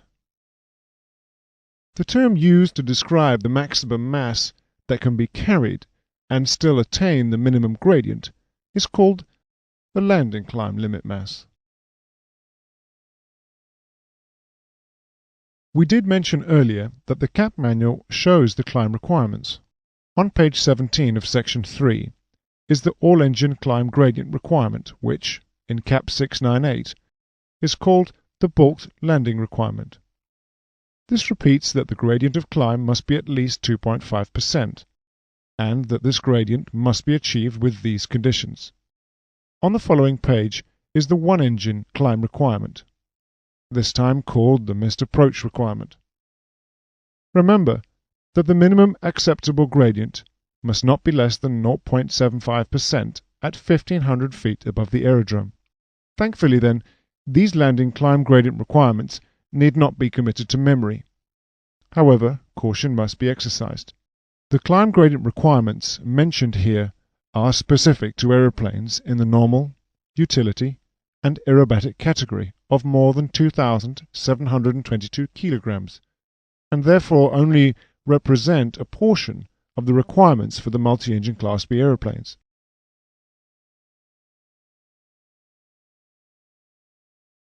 Having discussed the landing climb requirements, let us now turn to the landing distance requirements. In fact, these requirements are identical to the Class B single-engine aeroplane. JAROPS 1 states that an operator must ensure that the landing mass of the aeroplane, for the estimated time of arrival, allows a full-stop landing from 50 foot above the threshold to within 70% of the landing distance available at the destination aerodrome and at any alternate aerodrome. This means that the aeroplane must be able to land within 70% of the landing distance available. To help clarify this, let us work through an example. If the landing distance available at a destination airfield is 2,800 feet long, then obviously the aeroplane must be able to land within 70% of 2,800 feet. To calculate this value, we must divide 2,800 feet by a factor of 1.43. Carrying out this simple calculation gives us an answer of 1,958 feet. 1,958 feet is 70% of 2,800 feet. Therefore, the aeroplane must be able to achieve a full stop landing within 1,958 feet. There is another way to look at the landing requirement. If the landing distance of the aeroplane is calculated to be 1,400 feet, what is the minimum length of landing distance available which will allow a pilot to comply with the 70% rule? In this case, we simply multiply 1,400 feet by 1.43. This gives us an answer of 2,002 feet. Therefore, the landing distance available must be at least 2,002 feet long. If the destination aerodrome has a runway with a landing distance available in excess of 2,002 feet, the aeroplane will be able to land within 70% of the landing distance available, and therefore satisfy the regulation requirement. The 70% landing regulation helps us to see the difference between net and gross performance.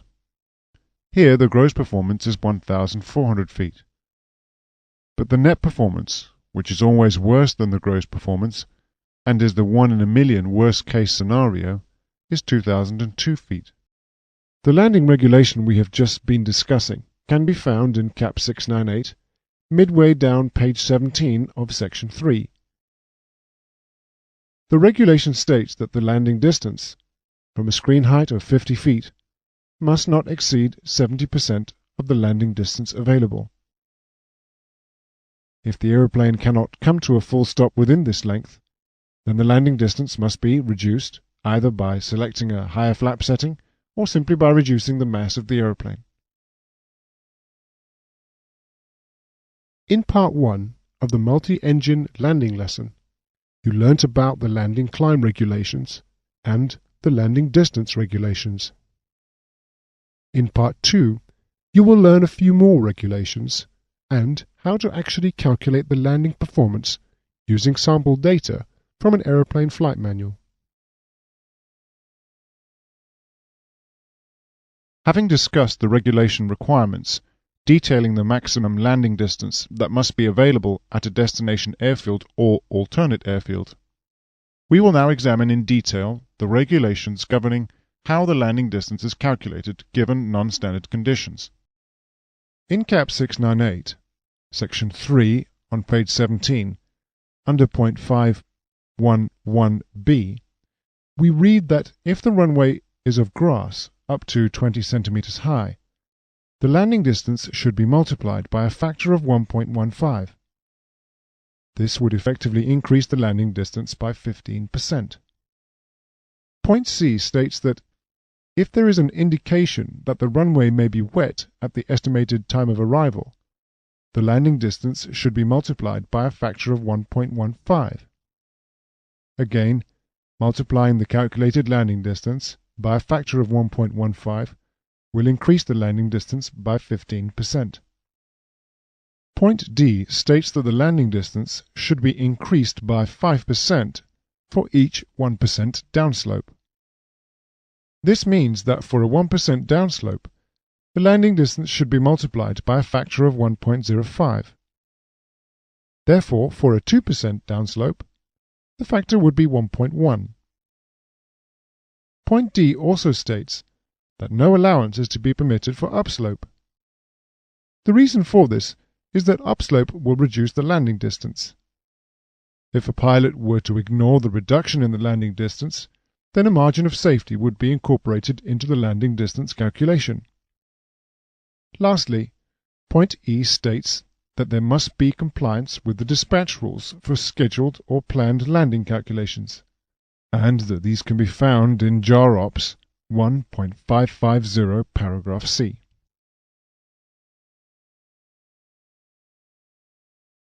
The dispatch rules found in JAR Ops 1.550 paragraph C state that for dispatching an aeroplane, it must be assumed that, firstly, the aeroplane will land on the most favorable runway at the destination airfield in still air, and, secondly, that the aeroplane will land on the runway most likely to be assigned, considering the probable wind speed and direction.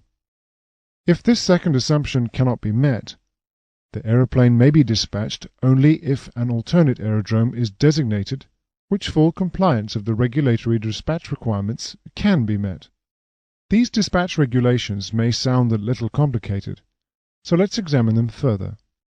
The first assumption is that the aeroplane will land on the most favorable runway in still air or zero wind. This means that, assuming zero wind at the destination airfield, the runway which would accommodate the largest possible mass would be selected, since that is the most favorable runway. In our example on screen, assuming zero wind, runway 04 and runway 22 both allow a maximum landing mass of 1,500 kilograms. But runway 31 and runway 13, being much shorter runways, allow a maximum landing mass of only 1,000 kilograms. Therefore, the most favorable runway in still air is either runway 04 or runway 22, which both allow a maximum landing mass of 1,500 kilograms. The second dispatch assumption is that the aeroplane will actually land on the most likely runway to be assigned considering the probable wind speed and direction. In this case, runway 04 has a strong headwind for the landing, which will allow the aeroplane to land at a much greater mass than if there were no wind. In our example, the headwind has increased the maximum landing mass to 1,750 kilograms. However, runway 22 has a tailwind, which will decrease the maximum landing mass to 800 kilograms. Runway 31 and runway 13 both have a full crosswind. Therefore, the maximum landing mass for these two runways will be the same for still air. If the second dispatch assumption is that the aeroplane will land on the runway most likely to be assigned considering the probable wind speed and direction, then it would have to be the runway 04 with a maximum landing mass of 1,750 kilograms. In summary, then, the first assumption requires that the pilot select runway 04 or runway 22 for a maximum still air landing mass of 1,500 kilograms, and the second assumption will require the pilot to select runway 04 for a maximum landing mass of 1,750 kilograms. Now we need to consider what to use as the dispatch mass of the airplane. If the airplane was dispatched at 1,750 kilograms, and then, on arrival at the airfield, the wind was less than forecast, the aeroplane would not be able to land. Therefore, the aeroplane must be dispatched with a mass of 1,500 kilograms. Dispatching the aeroplane with this mass would mean that, no matter what conditions prevailed at the destination airfield, the airplane will have a mass that will allow it to land at the airfield. The way to simplify the dispatch rule is always to consider the greatest mass in still air and the greatest mass in the forecast wind conditions, and, of the two, take the lesser mass as the dispatch mass. Of the two, it is the still air mass that is usually the lesser mass, as shown in our example. The exception is when there is a tailwind on a unidirectional runway. A unidirectional runway is a runway whose direction for takeoff and landing is fixed in one direction. And in this case, the maximum landing mass in the tailwind will be less than the maximum landing mass in still air. This part of the lesson will deal with how the aeroplane's landing distance can actually be calculated.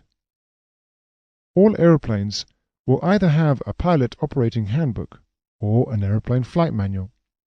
The purpose of these manuals is to show not only how to operate the aeroplane, but also to detail the aeroplane's performance.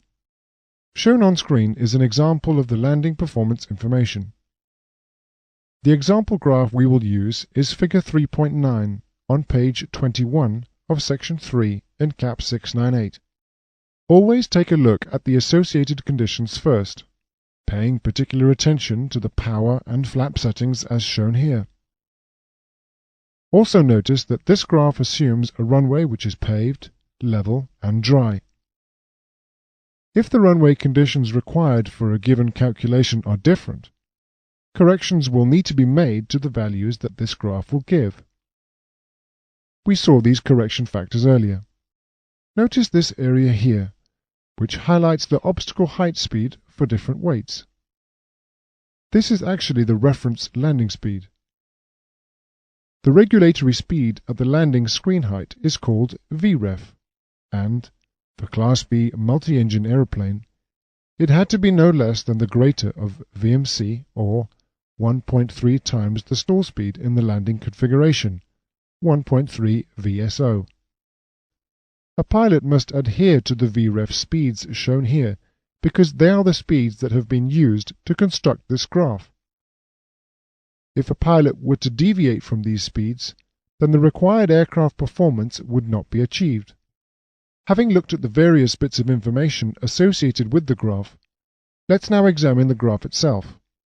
The left-hand carpet of the graph involves the variations in temperature and pressure altitude. This part of the graph accounts for the effect of air density on the landing distance.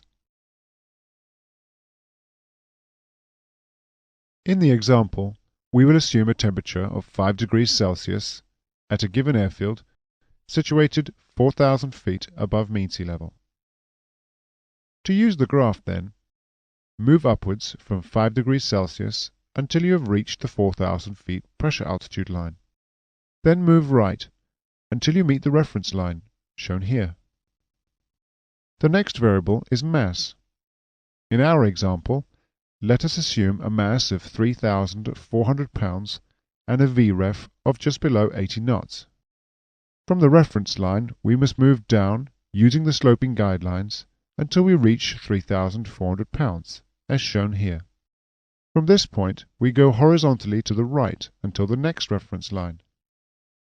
The next variable is wind. In our example, we will assume a 10-knot headwind. Notice, though, that the slopes of the headwind and tailwind lines are different. We therefore recognize that the 150% tailwind and 50% headwind rules that you learnt about in the General Principles for Landing lesson have already been applied. Travel down the headwind line until you reach 10 knots headwind, and then move horizontally right once more, up to the last reference line. Remember that the landing starts at the 50-foot screen height. So from this point on the graph, we must move up the sloping guidelines to the end. The landing distance in our example then is approximately 2,000 feet from the 50-foot screen to the full stop. The landing roll, in other words, the ground section of the landing, is just 990 feet. Let us now assume that the runway has a grass surface and that the grass is wet. Remember that both these variables cause an increase in the landing distance. Since the graph assumes a paved, dry runway, we will have to make a correction to the landing distance for the different conditions. You may recall that grass increases the landing distance by 15%, or by a factor of 1.15, and a wet surface also increases the landing distance by 15%, or by a factor of 1.15. Our calculated landing distance is 2,000 feet, but correcting it for grass means we will need to multiply this by 1.15, and again by 1.15 because the grass is wet. This now makes the landing distance 2,645 feet. Let us now assume that the runway has a downslope of 1%.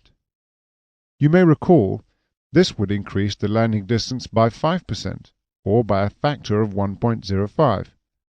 This now makes the total gross landing distance 2,777 feet. To comply with the regulations, you may recall that the landing distance must be within 70% of the available distance at the airfield. Therefore, multiply 2,777 by 1.43. This means that our landing distance available must be at least 3,971 feet.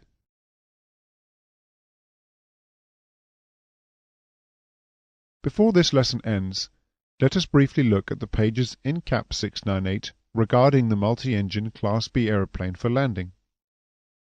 Page 17 and 18 of Section 3 detail the landing distance requirements and climb gradient requirements that we mentioned already. Near the top of page 18 is an example of how to calculate the one-engine out gradient using figure 3.7. The bottom half of page 18 is another example of how to calculate the climb gradient, but this time using all engines operating, and it refers to figure 3.8. Work through these examples, and especially on how to change a rate of climb into a gradient, because the two graphs used in these examples do not directly provide a gradient. It must be worked out. Page 19 is the landing climb graph, figure 3.8. This graph assumes both engines are operating. Again, this graph only provides you with the rate of climb. If you need to calculate the gradient to check whether you meet the all-engine climb gradient requirement, then you must convert this rate of climb to a gradient.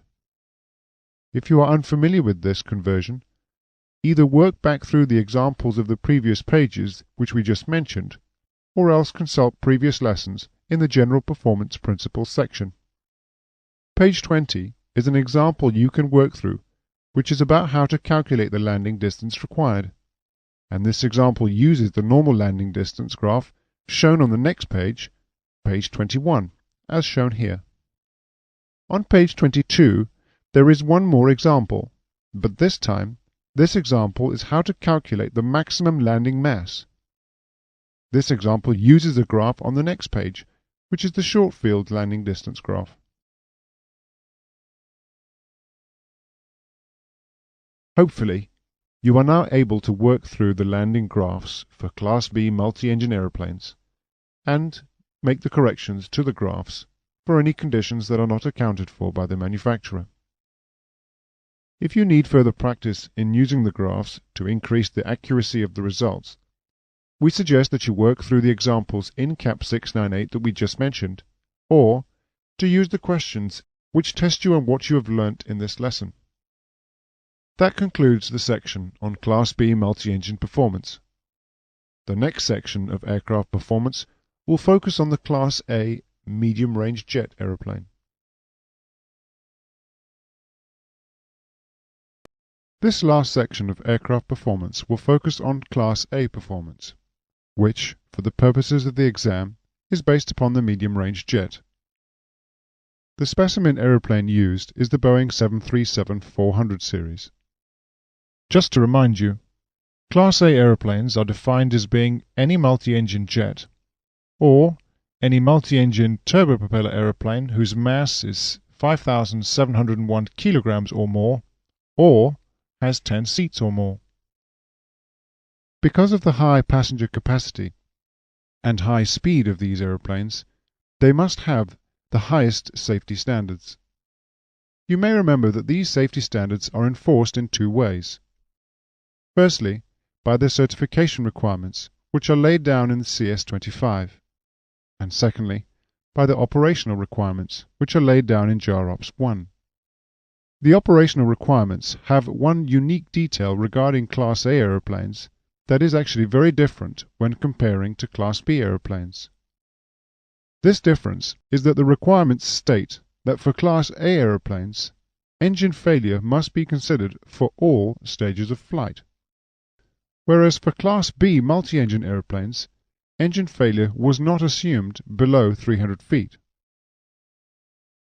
Assuming engine failure for Class A aeroplanes adds an extra dimension to understanding and assessing the aeroplane's performance. Because of this, a lot of new terms and concepts will be introduced which you will need to become very familiar with before a full appreciation can be made of Class A aeroplane performance. However, before we detail these new terms and concepts, let's examine what the operational requirements are. JAROPS 1 states that an operator must ensure the takeoff mass does not exceed the maximum takeoff mass as published in the Airplane Flight Manual. When calculating the maximum takeoff mass, the accelerate stop distance must not exceed the accelerate stop distance available. The takeoff distance must not exceed the takeoff distance available. And lastly, that the takeoff run must not exceed the takeoff run available. Compliance must use a single V1, which we shall understand later, and must take account of the aerodrome conditions. So far in aircraft performance, you have come across a few specific speeds which have been termed V-speeds. For example, VR, which is the speed for rotation, VLOF, which is the lift-off speed, and VREF, which is the landing reference speed. With Class A aeroplanes, there are many more V-speeds, and a few of them are very crucial to the everyday flying of Class A aeroplanes. CAP 698 actually lists and defines the majority of these speeds on page 2 and 3 of Section 4. Section 4 being the section of sample performance data for the medium-range jet 737. The first of these V-speeds to discuss is V1. This is by far the most important speed in the takeoff for Class A aeroplanes. V1 is called the decision speed. It is so called because V1 determines the outcome of a critical decision that must be made following an engine failure or other major systems failure. V1 is defined as being the maximum speed at which the pilot must take the first action in order to stop the aeroplane within the remaining accelerate stop distance. But V1 is also the minimum speed following engine failure that the pilot is able to continue the takeoff within the remaining takeoff distance. If the engine were to fail before V1, then the decision would be to abort the takeoff. The reason is because with only one engine operating, there would be insufficient takeoff distance left to accelerate the aeroplane to the screen height.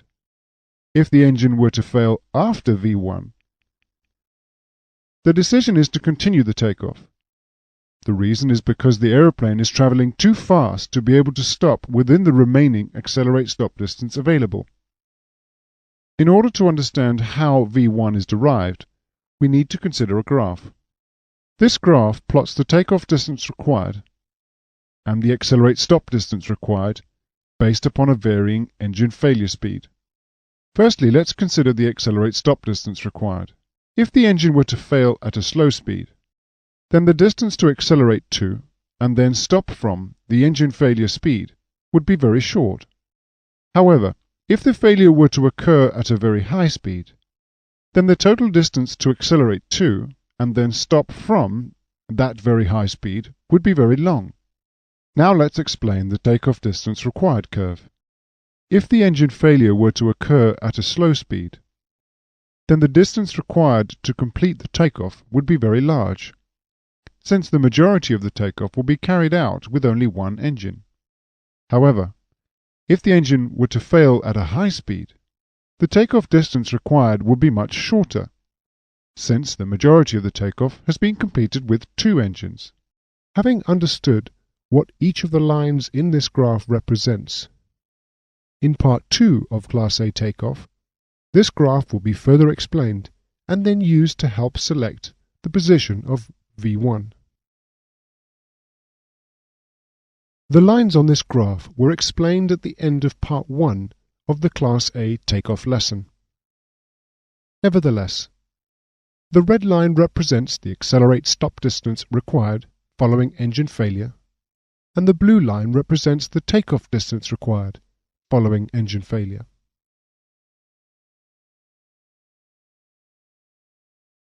The graph we have just described can help us to understand how V1 is chosen. Remember, V1 is the speed at which, if the engine failure were recognized, then there is sufficient distance remaining to abandon the takeoff, and there is sufficient distance to continue the takeoff. If V1 was selected at a low speed, then this would be the distance required to accelerate and come to a stop, whereas this would be the distance required to continue the takeoff. Therefore, for the V1 to suffice, this is the amount of field length required. If there was that amount of field available at the airfield, then theoretically a V1 could be selected at such a low speed. However, if a slightly faster V1 was selected, then this would be the accelerate stop distance required, and this would be the takeoff distance required. Therefore, it is this amount of field that is needed to have a V1 at this speed. Notice that now the total length of field required is less at this higher V1. In fact, another line can be drawn on the graph called field required. You can see, therefore, that a V1 at the intersection point of the graph is the best V1 to use, simply because a V1 at this speed requires the least amount of field, or the least amount of runway. This V1 is sometimes called the idealized V1. It is also the V1 which makes the takeoff distance required be the same length as the accelerate stop distance required. And therefore, this V1 speed is also called the balanced V1, since it balances the required distances for the aeroplane. What this graph is also useful for is to see the effect of using either a higher or lower V1.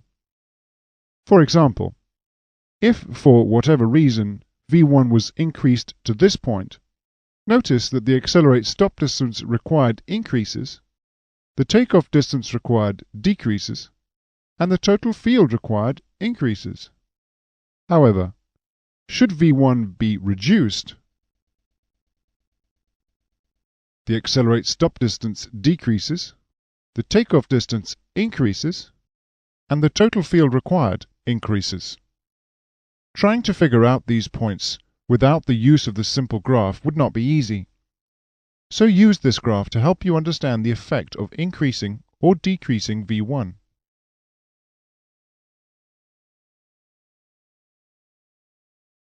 Before we continue with other V speeds, it is important to detail what factors can influence V1. In essence, whatever factors change either the accelerate stop distance required or the takeoff distance required, in other words, whatever moves the two curves, will affect V1. However, there is a simpler way to go through the list of factors affecting V1. In every aeroplane flight manual, there will be a set of tables and/or graphs which will allow you to calculate what V1 should be with any given situation. On page 18 and 19 of section 4 in Cap 698 are such tables. Examine the second table from the top. This table lists the three V speeds, including V1, against the aeroplane mass. This table can show us what the effect of certain factors are. For example, let's look at what aeroplane mass does to V1. If the aeroplane mass was 50,000 kilograms, V1 would be 129 knots. But if the mass was increased to 65,000 kilograms, then V1 would increase to 151 knots. Therefore, increasing mass increases V1. The next factor to affect V1 is the aeroplane configuration. Page 18 lists the V-speeds for 5 degrees flaps, and page 19 lists the V-speeds with 15 degrees of flap. Therefore, comparing the speeds from these two pages should tell us the effect of what the flaps do to V1. On page 18, which is 5 degrees flap, a 55,000 kilogram mass requires a V1 speed of 137 knots. But on page 19, which is 15 degrees flap, for the same mass of 55,000 kilograms, the V1 speed is now 130 knots. Therefore, we can see that increasing flap angle decreases V1. The next factor to affect V1 is density, but this is a little harder to observe than the previous two factors. On page 17 of section 4 is a small table, which has temperature on one axis and pressure altitude on the other. This is the density accountability table. Under low altitudes and low temperatures, you will notice band A. This is a high density band, whereas band F is situated at higher temperatures and higher altitudes, which equates to much lower densities. We can now use these bands to see the effect density has on V1. Returning to page 18, notice that bands A, B, C, D, E, and F are in the speed tables. Taking a mass of 50,000 kilograms in band A, which is high density, V1 is 129 knots. But in band B, C, D, and E, the value of V1 is increasing. Therefore, as density falls, shown by going through bands A to E, V1 increases.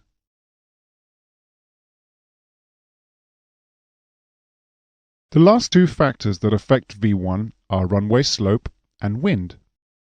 Notice that at the top of page 18 and 19 there is a table which is titled Slope and Wind V1 Adjustment. If there were a downslope of 2%, then with an aeroplane mass of 70,000 kilograms, V1 would have to be reduced by 3 knots, whereas if the runway had an upslope of 2%, with the same mass, V1 must be increased by 4 knots.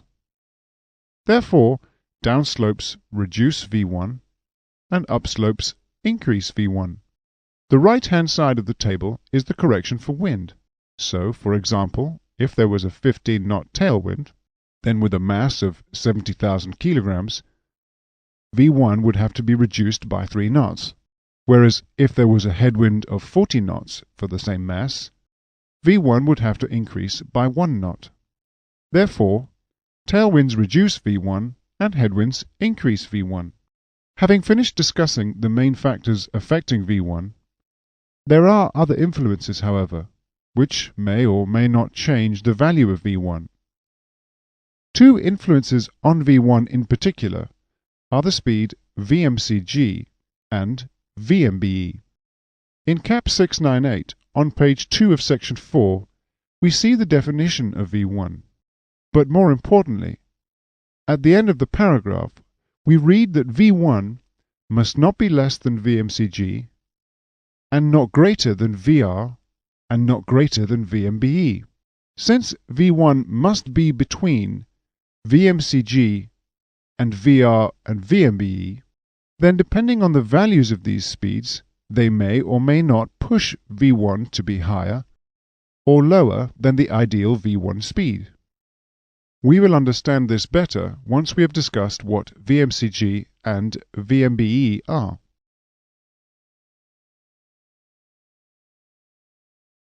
VMCG is short for the Ground Minimum Control Speed, and it is described for you in Cap 698 at the bottom of page 2 of section 4. It states VMCG is the minimum speed on the ground at which the takeoff can be safely continued when the critical engine suddenly becomes inoperative and the remaining engine are at takeoff thrust. Let's try and understand what this actually means. When an engine fails, the remaining engine still generates thrust, and this causes the aeroplane to yaw away from the live engine. The amount of yaw is a function of the amount of thrust the live engine is generating. Greater thrust from the live engine would generate more yaw. The only way to counteract this is to use the ailerons and the rudder to try and steer the aeroplane in the right direction. However, when the aeroplane is on the ground, you cannot use the ailerons to control the yaw, otherwise you might bank the wing into the ground. Therefore, the only available aerodynamic surface left to control the asymmetric yaw is the rudder. However, for the rudder to be effective at controlling the yaw, there must be sufficient airflow over it to ensure it has the required aerodynamic force. This minimum airflow speed over the rudder is VMCG. If the engine were to fail below this speed, then there is insufficient flow over the rudder to counteract the asymmetric yaw, and therefore it is not possible to continue the takeoff. The only factor that controls the value of VMCG is thrust, and since takeoff thrust is more or less constant, then the only variable on the amount of takeoff thrust generated is air density. The higher the air density, the more thrust can be generated, and therefore the more yaw that is generated when the engine fails. Therefore, the flow over the rudder must be faster to make the rudder effective enough to counteract the yaw. The effective air density on VMCG can be seen by looking at the second table from the bottom on page 18 and 19 of section 4 in CAP 698. This table shows the variable of temperature on one side and the variable of pressure altitude on the other. Look at the VMCG in the table and notice that at low temperatures and low pressure altitudes, where the air density would be high, the value of VMCG is also high. Therefore, we can say that as density increases, VMCG also increases. Although VMCA is the minimum control speed in the air, the factors that affect VMCA can, for the purpose of the exam, be the same as for VMCG. We stated that there were two particular speeds that can influence V1. One of them was VMCG, which we just discussed. The other was VMBE. Turning back to the top of page 3 of section 4 in CAP 698, you can see the description of VMBE. VMBE is the maximum brake energy speed, and it represents the maximum speed on the ground from which an aeroplane can safely stop within the energy capabilities of the brakes. Essentially, this means that if the takeoff was abandoned at a higher speed than VMBE and maximum braking force was applied, the brakes would not be able to safely bring the aeroplane to a stop regardless of how much runway was left. The brakes would most probably catch fire, melt, or even disintegrate. You do need to be aware of the factors that control VMBE, but luckily, most manuals, and indeed CAP 698, has a VMBE graph or table with all the variables and factors on it that can affect VMBE. The graph concerned is on page 15 of section 4 and is shown on screen. Watch the demonstration on how to work through the graph. If you need to see the effect of a variable, for example mass, simply work through the graph but use two different masses, as shown here. In this case, the heavier mass has reduced VMBE. The variables that affect VMBE are pressure altitude, ambient air temperature, mass, slope, and wind. Carefully examine each of these factors so you can see for yourself how they change VMBE. Remember, CAP 698 is for use in the exam, so if there are any questions which relate to VMBE, you can rest assured that a lot of information on VMBE is already in front of you.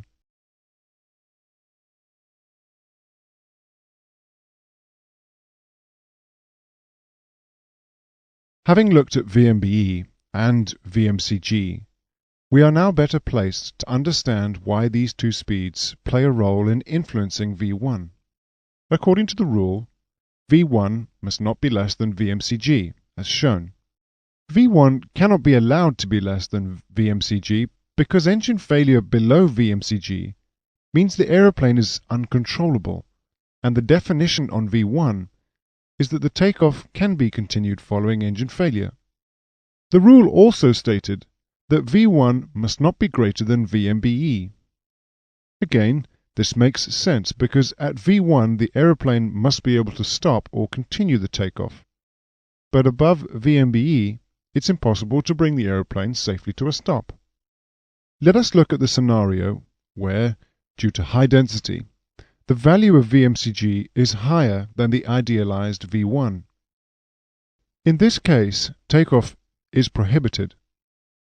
However, this problem is solvable. The chosen V1 can simply be increased until it is equal to or more than VMCG. However, notice that the accelerate stop distance increases, the takeoff distance decreases, and more importantly, the total field length required increases. So long as the runway is as long as the total field required, then moving V1 to this point is not a problem. Hopefully, by understanding this graph, you are able to see the consequences to the required distances should V1 need to be moved from its ideal or balanced position due to either pressure from VMCG or VMBE.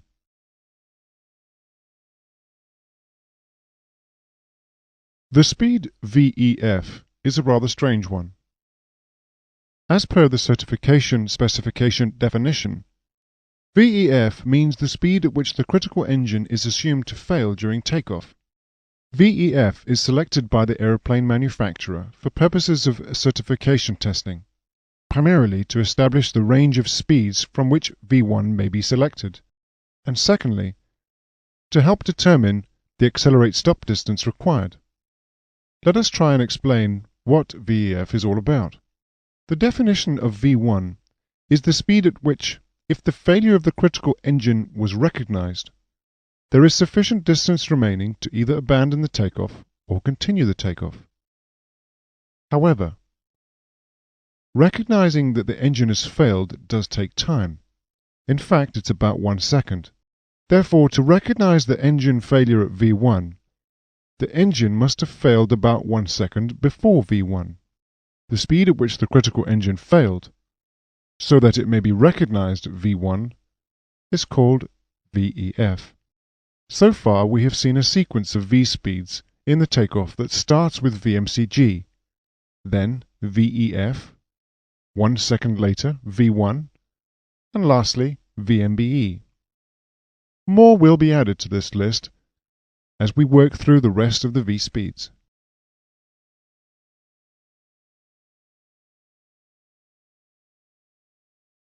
The speed VMU is defined as the minimum unstick speed.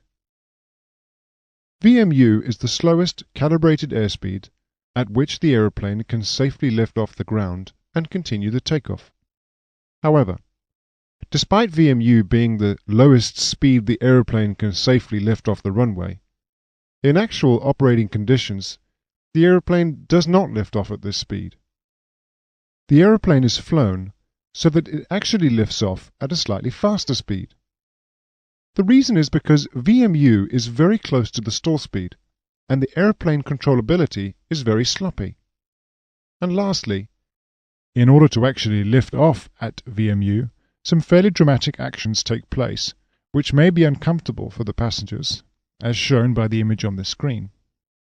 It may seem strange, but the aeroplane is actually able to lift off at a speed where lift is less than weight. The reason being because so long as the nose can be raised to a high enough attitude, then there is a vertical component of thrust, which, together with lift, balances weight. The amount of this vertical thrust is controlled in part by the amount of thrust generated, but also by the amount of nose-up attitude the aeroplane can attain. This nose-up attitude may be limited by the power of the elevator to push the tailplane down, or by the tail itself striking the runway, in what is described as a tail strike. Hopefully now you are able to realize why it is unwise in operational conditions to lift the aeroplane off the ground at VMU. The actual speed the aeroplane will lift off in operational flights is called VLOF, and we will discuss this speed next. VLOF means the liftoff speed. VLOF is the calibrated airspeed at which the aeroplane first becomes airborne, which is at the moment when the main wheels have left the runway. VLOF should be faster than the minimum unstick speed, VMU. The margin above VMU is determined by several factors. For example, VLOF must not be less than 110% of VMU in the all engines operating condition and 105% of VMU in the one engine inoperative condition. However, if the attitude of the aeroplane in obtaining VMU was limited by the geometry of the aeroplane, i.e., tail contact with the runway, VLOF must not be less than 108% of VMU in the all engines operating condition and 104% of VMU in the one engine inoperative condition. Returning to our construction of the sequence of V-speeds in the takeoff, we can now add VMU and VLOF, as shown.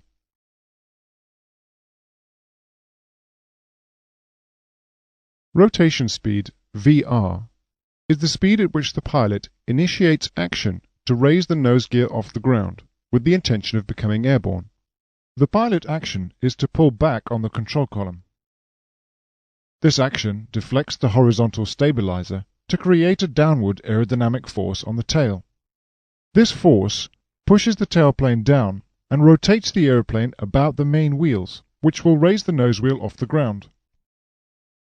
The certification specifications state that VR must not be less than V1 and must not be less than 105% of VMC.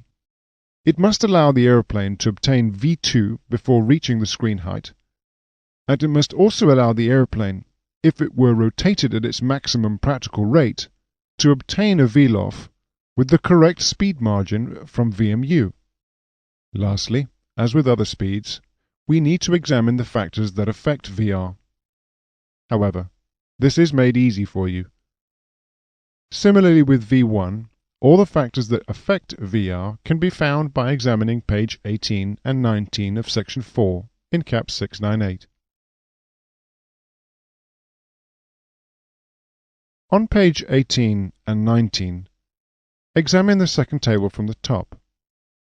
This table lists the three V speeds, including VR against the aeroplane mass. This table can show us what the effect of certain factors are. For example, let's look at what aeroplane mass does to VR. If the aeroplane mass was 50,000 kilograms, VR would be 131 knots under density column A. But if the mass was increased to 65,000 kilograms, then VR would increase to 155 knots. Therefore, increasing mass increases VR. The next factor to affect VR is the aeroplane configuration. Page 18 lists the V-speeds for 5 degrees flaps, and page 19 lists the V-speeds with 15 degrees flap. Therefore, comparing these speeds from the two pages should tell us the effect of the flaps. On page 18, which is 5 degrees flap, a 55,000 kilogram mass requires a VR speed of 139 knots. But on page 19, which is 15 degree flap, and for the same mass of 55,000 kilograms, the VR speed is now only 131 knots. Therefore, we can see that increasing the flap angle decreases VR. The next factor to affect VR is density. On page 17 of section 4 is the density graph. You may recall that band A is high density, whereas band F equates to low density. We can now use these bands to see the effect of density on VR. Returning to page 18, taking a mass of 50,000 kilograms in band A, which is high density, VR is 131 knots. But in band B, C, D, and E, the value of VR is increasing. Therefore, we can state that as density decreases, VR increases. In modern airliners, VR is calculated not by looking at the speed tables, but it will be computed by the aeroplane once the relevant data is inserted into the flight managed computer or multipurpose computer display unit. Once VR and V1 have been calculated by the pilots, they can be entered into the flight management system and, thereafter, shown to the pilots in the speed scale on the left-hand side of the primary flight display, PFD, or the Electronic Attitude Director Indicator, the EADI, as shown on screen. Since an action by the flying pilot is required at VR, VR is called out by the non-flying pilot, and at this moment the flying pilot will initiate rotation.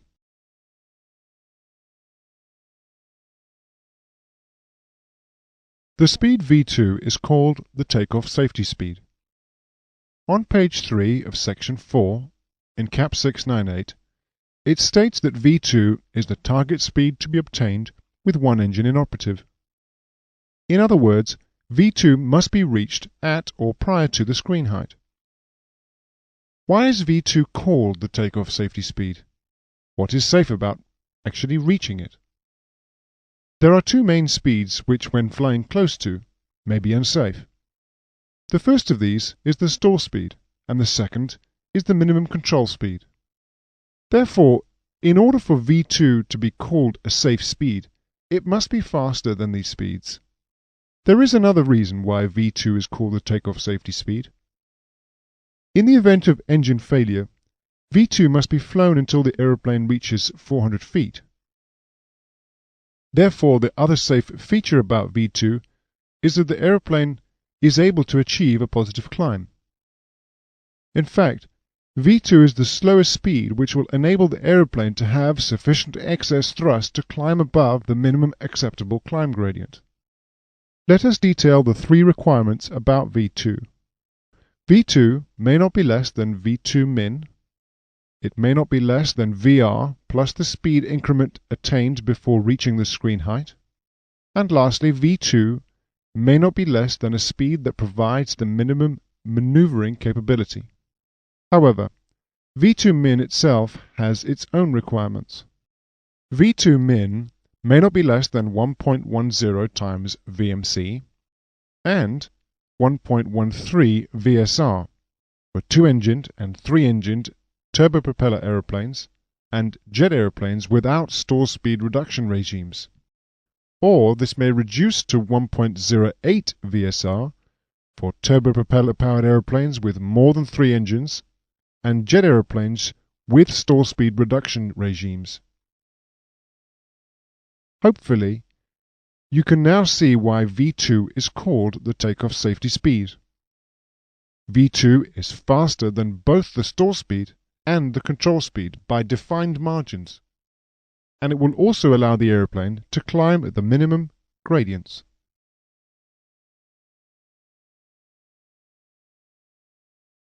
Let's assume a two-engine jet with stall reduction regimes for the purposes of an illustration.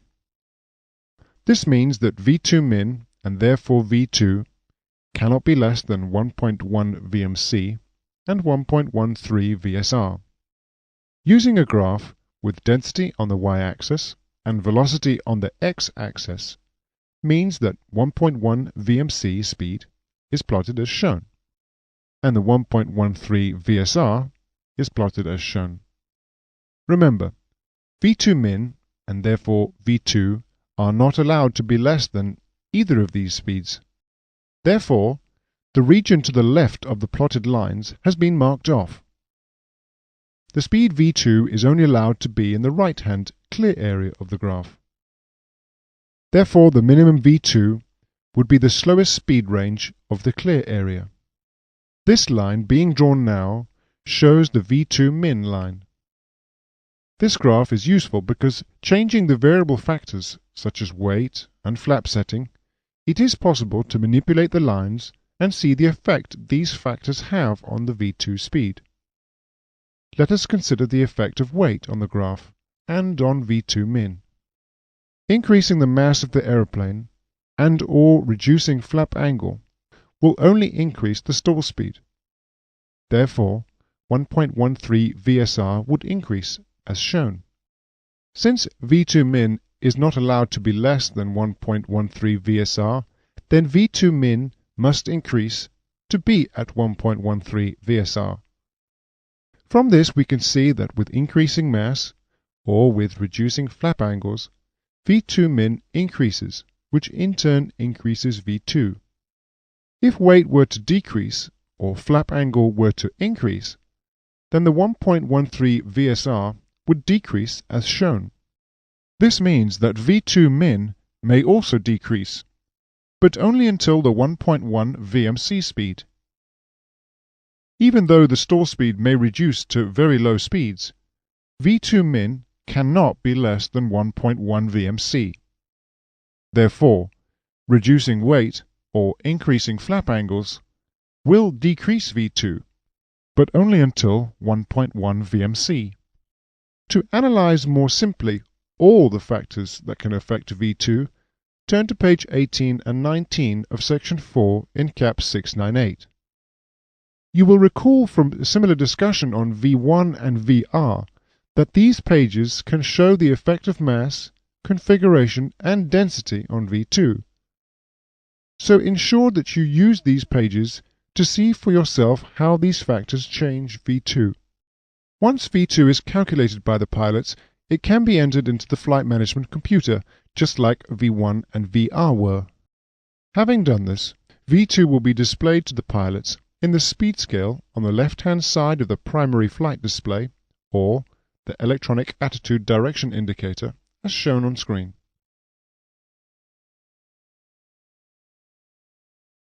This completes the discussion on the takeoff V-speeds, and the image shown on screen shows you the approximate positions of where these speeds are in relation in the takeoff. The image you see on screen is actually representing the approximate positions of the V-speeds if takeoff is continued in the event of engine failure. However, there is one last speed to add. This speed is V3. V3 is the speed the aeroplane will have naturally accelerated to by the time it reaches the screen height, if all the engines are operating. It is therefore faster than V2. Therefore, V2 will hopefully have been reached way before the screen height as shown. However, if the engine were to fail, then the acceleration to the screen height would be much less, and V2 will be obtained much closer to the screen height. Having discussed the takeoff V-speeds, we will now look at how the field length requirements, in other words the takeoff distance, the takeoff run, and the accelerate stop distance are calculated.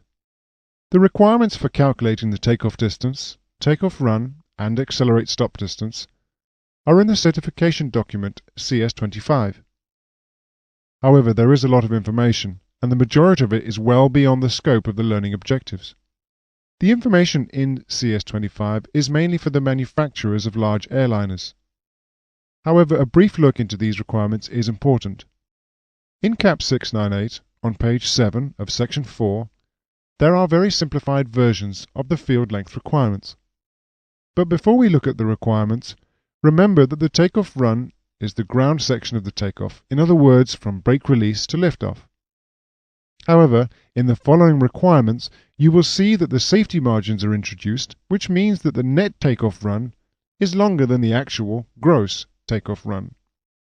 Let's take a look at the first of the field length requirements, which is the takeoff run.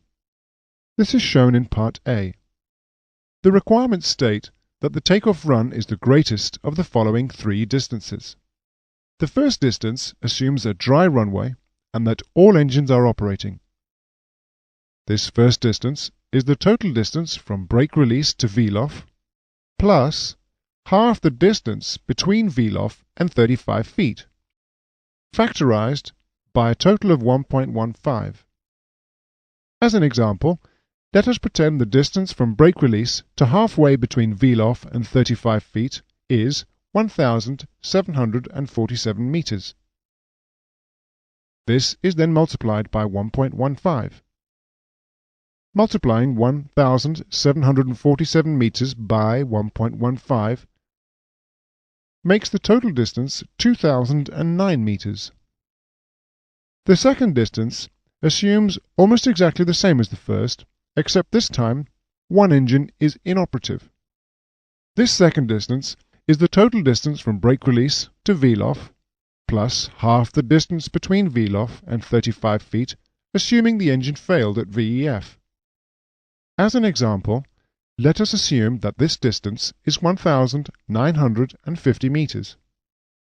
The third distance assumes a wet runway, and that one engine is inoperative. This third distance is the total distance from brake release to 15 feet above the takeoff surface, assuming the engine failed at VEF. Lastly, as an example, let us assume that this distance is 2,001 meter. Once these three distances have been calculated by the manufacturer, the greatest of the three is then published as the certified net takeoff run required. In our example, the net takeoff run required, therefore, is 2,009 meters. In the exam, you will be presented with various distances, and you must be able to work out which of the distances is selected as the net takeoff run.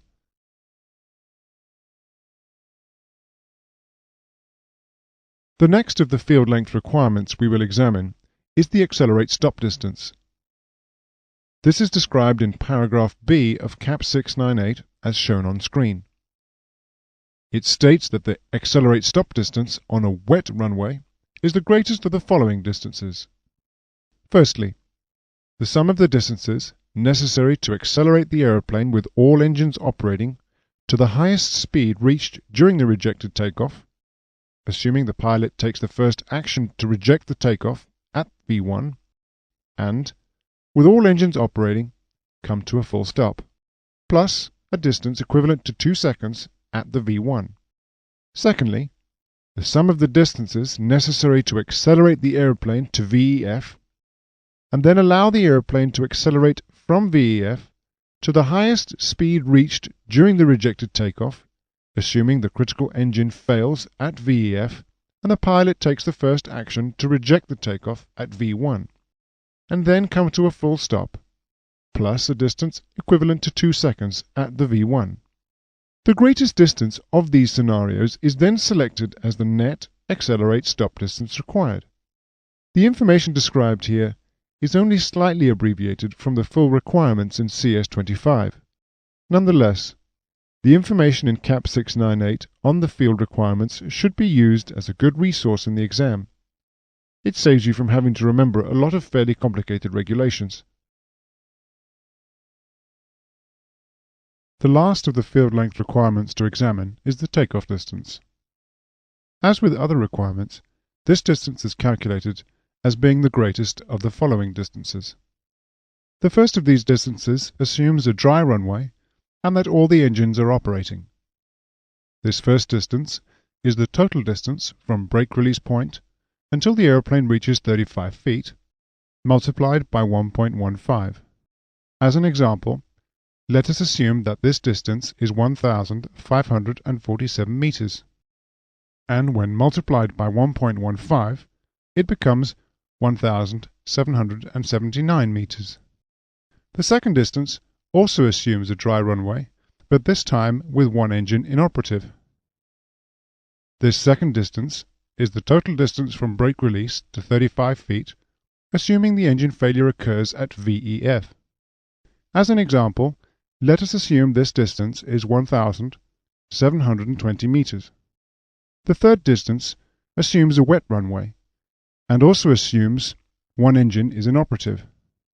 This third distance is from brake release point to 15 feet, assuming the engine failure occurs at VEF. As an example, let's assume this distance is 1,710 meters.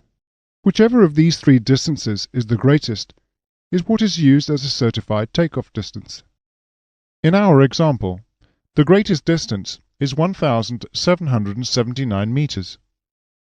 Therefore, 1,779 meters is the certified takeoff distance. Again, like when we talked about the takeoff run, you must be able to carry out this exercise in the exam. Therefore, use page 7 of section 4 in CAP 698 to help you when trying to answer such questions. This section of the lesson will focus on calculating the various limiting masses for takeoff. Class A aeroplanes have data presented to the pilot in a different way than smaller Class B aeroplanes. Whereas Class B aeroplane data for takeoff would show what length of runway would be used for any given mass, Class A aeroplane data shows what maximum mass could be taken for any given runway length. This makes more sense, since Class A aeroplanes are used commercially, and the interest of the airlines is to carry the maximum payload possible for the flight. Therefore, most performance graphs or tables will give a mass as their outcome. The first of these performance masses is the field limit brake release mass. Before we work through the graph, it is important to understand what this mass means. The field limit brake release mass is the maximum mass that will allow the aeroplane to meet its field length requirements at the airfield concerned. Therefore, to be heavier than the field limit mass would mean that either the one-engine inoperative or the all-engine inoperative takeoff run, takeoff distance, or accelerate stop distance exceeds the available distances at the airfield. If you remember, airfields can have different lengths of takeoff run, takeoff distance, and accelerate stop distance, as shown. Therefore, there should be many mass graphs. There should be a mass graph for ensuring that the mass is such that the takeoff run required is within the takeoff run available, that the takeoff distance required is within the takeoff distance available, and lastly another mass to ensure the aeroplane's accelerate stop distance required is within the accelerate stop distance available. However, there is only one graph, and only one assumed available distance to calculate the field limit mass. The reason is for simplicity. The graph assumes that the takeoff run, the takeoff distance, and the accelerate stop distance available are the same length, even though the takeoff distance available and accelerate stop distance available may be longer. Therefore, no stopways or clearways are accounted for. When the takeoff distance available and the accelerate stop distance available are the same, the field is described as being balanced. In this case, the balanced field length also happens to be the same length as the takeoff run available, because there are no stopways or clearways assumed. To use the graph, make sure you only enter the takeoff run available as the length of field available.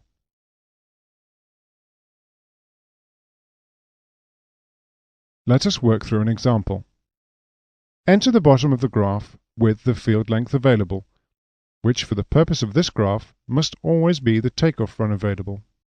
In our example, let us say the Tora is 8,000 feet. Move up vertically from this point until the runway reference line, shown here. Now travel either up or down the runway slope lines. We'll use a 2% upslope on our runway, so travel up and left using the guideline until 2% upslope is reached. From this point, move up vertically until the next reference line, which is for the wind. For tailwinds, travel down and left, paralleling the guidelines, but for headwinds, travel up and right, paralleling the guidelines. In our example, we'll assume a 20-knot headwind. Remember that this is not necessary to factor by 50%. The graph already does this for you. After correcting for the wind, move vertically to the next reference line, which is for the flap setting.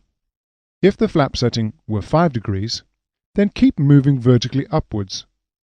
But in our example, we'll assume 15 degrees. Therefore travel up and right, paralleling the guidelines until 15 degrees flap. Then move vertically upwards through the graph, leaving a line so we can return to it. Next, we will need to account for temperature and airport pressure altitude. On the left-hand side of the main graph, we'll use an example of 25 degrees Celsius at an airport pressure altitude of 2,000 feet. So, travel up vertically from 25 degrees Celsius until 2,000 feet. Then move horizontally to the right until the reference line, shown here. Now we need to find our line that we drew from earlier. Notice, it is to the right of the reference line. Therefore, travel up and right, using the guideline, until you reach the line from earlier. Then, move horizontally to the right and read off the field length limit mass. In our example, the field length limit mass is 59,200 kilograms. However, this mass may need to be corrected. Examine some of the information in the bottom left-hand side of the graph. It states that the graph is based upon the air conditioning packs being on automatic. Therefore, if these are off, there will be more thrust available and the field limit mass may be increased by 550 kilograms. Beneath this is the correction for anti-ice. If the engine anti-ice is on, then the allowable mass has to be decreased by 350 kilograms. Lastly, there is a correction for the power management control. The graph assumes that the power management control is on. Therefore, this is the correction box for when the power management control system is off.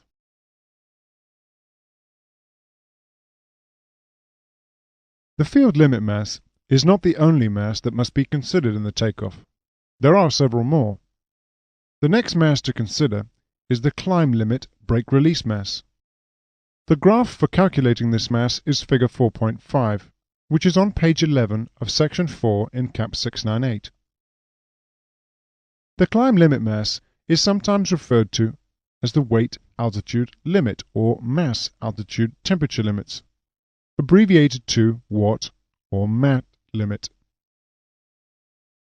Before we work through the climb limit mass graph, let's try and understand what this mass means.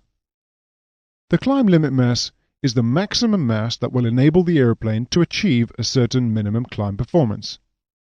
This minimum climb performance is the most severe of the climb gradient requirements. The most severe of these is 2.4%, which will be covered later in the next lesson.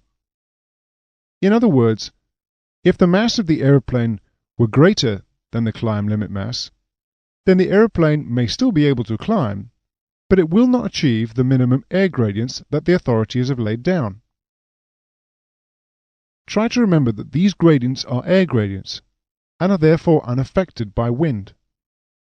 In order to help you calculate the climb limit mass, let's work through an example. Start with the temperature at the bottom of the graph.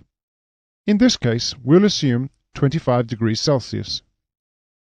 Move vertically upwards towards the airfield pressure altitude, which in our example will be 2,000 feet.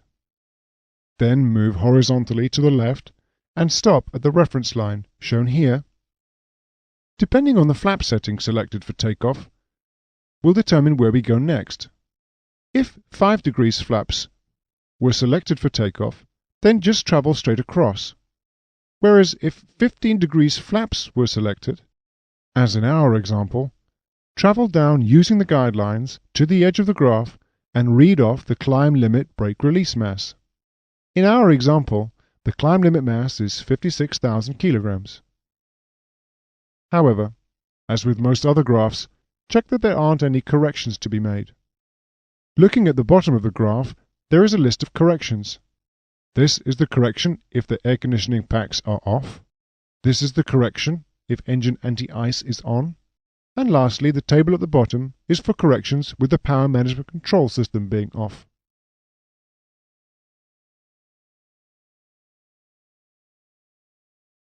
The next mass to consider is the tire speed limit mass. The reason for a tire speed limit is simply because naturally there will be resistance between the wheel and the runway. As the wheel rotates, this resistance generates heat, as shown by these thermal images of an aeroplane just after takeoff. Notice the white areas that are signifying the hottest temperatures. The greater the wheel speed, and/or the greater the load on the wheels, the greater the heat generated. Too much heat will not only disintegrate the tire, but it may also expand the air within the tire and may overpressurize it. This is dangerous and may result in a tire blowout, although there are fusible plugs in modern tires to try and help prevent this. As you can now understand, there is a maximum ground speed and maximum mass that the wheels are subject to. The maximum ground speed that the tire will experience will be at VLOF, and as a result, tire speed limits are designed to be slightly faster than VLOF. For most medium-range jet aircraft, the maximum tire speed is set at about 195 knots, which is 225 miles per hour. Let's work through an example on how to calculate the maximum tire speed limit mass. The graph for this is figure 4.6 on page 13 of section 4 in CAP 698. Previously, we used an example temperature of 25 degrees at an airport pressure altitude of 2,000 feet. So move up vertically from 25 degrees until 2,000 feet. Then move horizontally to the left to read off the tire speed limit mass, which in our example is 82,400 kilograms. This mass is based upon flaps set at 5 degrees. So lastly, ensure there are no corrections to be made to this mass. These corrections are listed in two tables at the bottom of the graph, shown here. The first table makes corrections to the tire speed limit mass for 15 degrees flaps, for lower tire speed ratings, and for headwinds and tailwinds. In our example, we will assume 15 degrees flaps, which increases the tire speed limit by 6,600 kilograms. We have also assumed a 20-knot headwind, and therefore by correcting for 400 kilograms per 1 knot, means that the tire speed limit mass will increase by 8,000 kilograms. With the corrections applied, this makes the tire speed limit mass to be a total of 97,000 kilograms. The very last table is the correction factor for the power management control system being off, since the graph assumes that it's on automatic.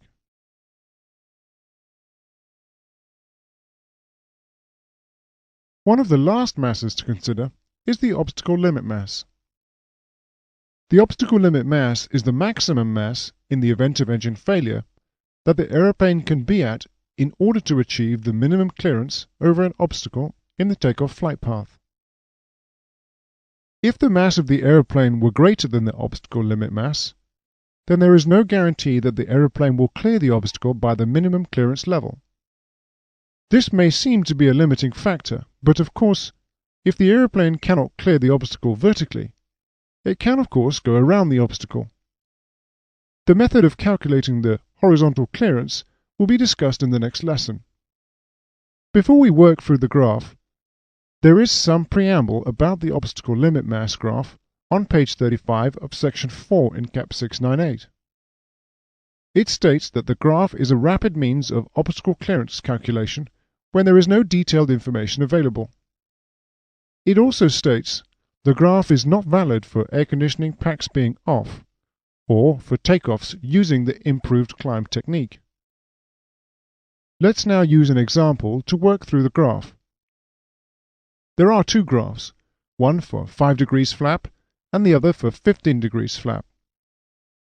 In the previous examples, we used 15 degrees flap.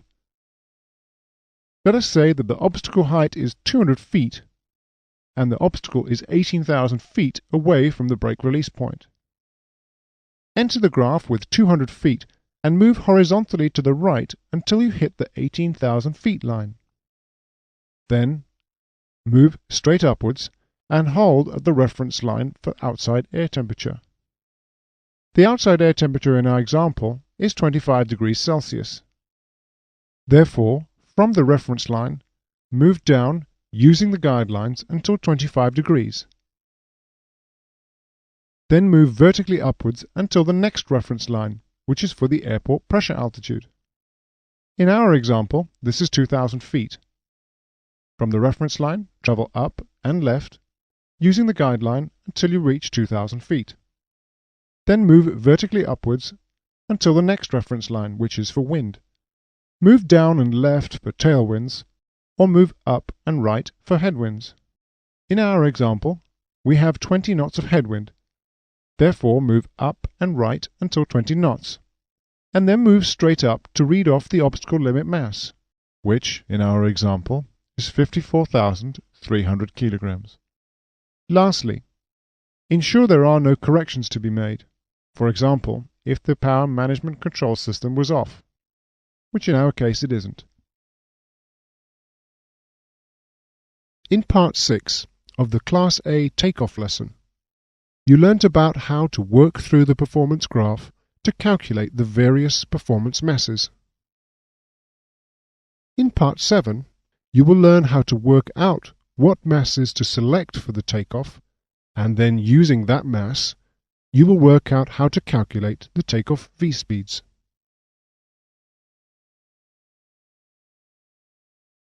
Using our example values from each of the graphs we have just studied, shown here is a list of the masses that we have calculated so far. The question now is, which mass do we use as our takeoff mass? Let's work through each mass again. If our mass is more than the field limit mass, then it is impossible to meet the field length requirements and a safe takeoff cannot be completed. If the takeoff mass was greater than the climb limit mass, then the aeroplane cannot attain the minimum climb gradient requirements.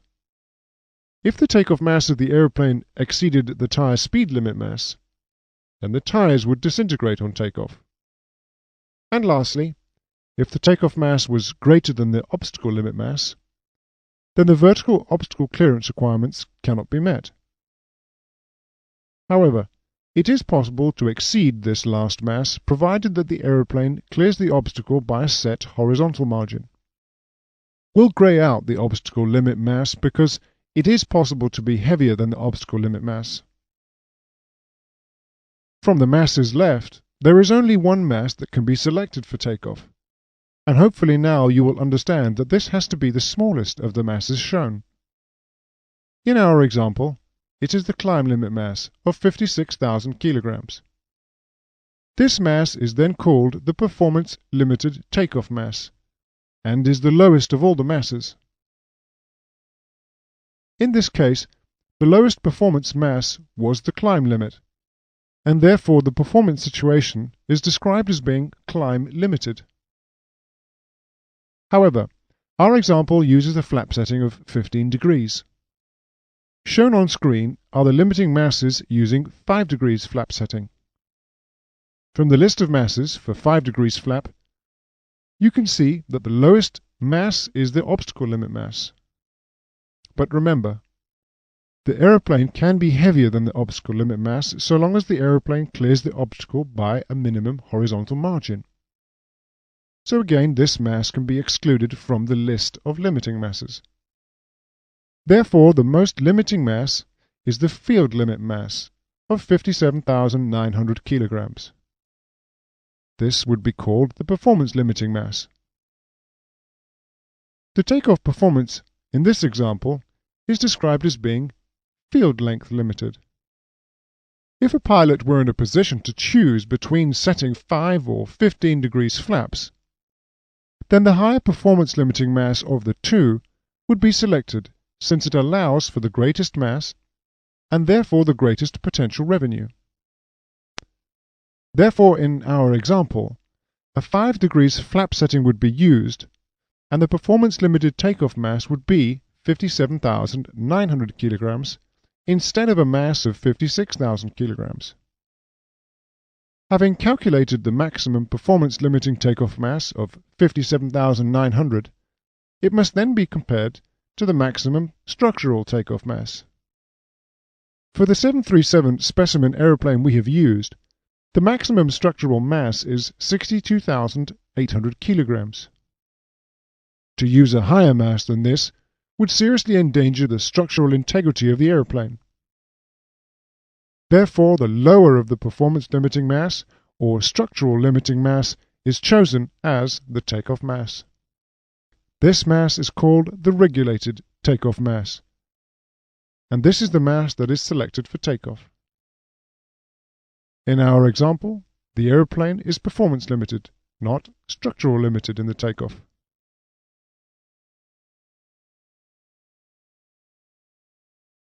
Having chosen the regulated takeoff mass of 57,900 kilograms, we're now able to select the takeoff v-speeds of v1, vr, and v2. Before we calculate these speeds, the speed band needs to be selected. At the bottom of page 17 of section 4 of CAP 698 is a small table which we saw earlier. This table is the density correction table for the takeoff v-speeds. From our earlier examples, we had a temperature of 25 degrees Celsius at an aerodrome pressure altitude of 2,000 feet. Therefore, in our example, the speed band to use is speed band B. Turning over the page to page 18 in CAP 698, you can see the speed tables. There are two sets of speed tables. The one on page 18 is for 5 degrees flap setting, and the one on page 19 is for 15 degree flap setting. Our example is using 5 degrees flaps with a regulated takeoff mass of 57,900 kilograms. On the speed tables, for a 5 degrees flap setting, identify the column for speed band B. The left-hand side scale of the speed table is mass. Notice that our example regulated takeoff mass of 57,900 lies between 55 and 60,000 kilogram marks. Therefore, interpolation must be used when working out our v-speeds. V1 for 55,000 kilograms is 138 knots, and for 60,000 kilograms V1 is 145 knots. Correct interpolation of 57,900 kilograms would make V1 equal to 142.06 knots, which should be rounded, but we will do this shortly. Carrying out the same exercise for VR makes VR for 57,900 kilograms equal to 145 knots and V2 equal to 152 knots. However, V1 must be corrected for slope and wind as shown in the table at the top of the page. For a 2% upslope and a mass of 57,900 kilograms, V1 must be increased by 1.79 knots. For a 20-knot headwind, V1 must be increased by 0.5 of a knot. Therefore, the total correction to V1 is to increase it by 2.29 knots. Adding 2.29 knots to the original V1 of 142.06 knots makes V1 144.35 knots, which is rounded to 144 knots. Having finished with V1, VR, and V2, there are two other speeds to check through. The first of these is VMCG. Looking further down the page, you can see the table for calculating VMCG. Using 25 degrees Celsius and 2,000 feet as our pressure altitude would make VMCG to be 112 knots. Remember from our theory, V1 must not be less than VMCG. Lastly, the speed VMBE also needs calculating. The graph for this is on page 15 of section 4 of CAP 698. We have already described this graph and how to use it. If we use our example airfield conditions of 2,000 feet pressure altitude, 25 degrees Celsius, and a regulated takeoff mass of 57,900 kilograms, then VMBE is 175 knots. However, there are some corrections to make. In our example, we had a 2% upslope. This means we need to increase VMBE by 4 knots. There is also a wind correction to be made. In our example, we had a 20-knot headwind, and this means VMBE must increase by 6 knots. The total correction would increase VMBE to 185 knots. All the relevant takeoff V speeds have now been calculated based upon our regulated takeoff mass of 57,900 kilograms.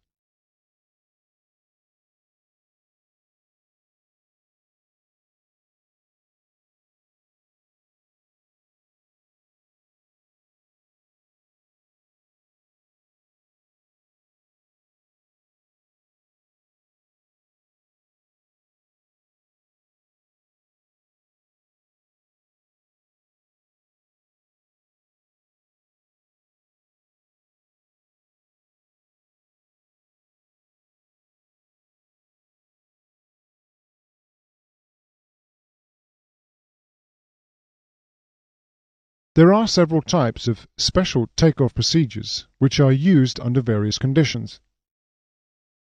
The first of the additional takeoff procedures is called the contaminated runway takeoff procedure.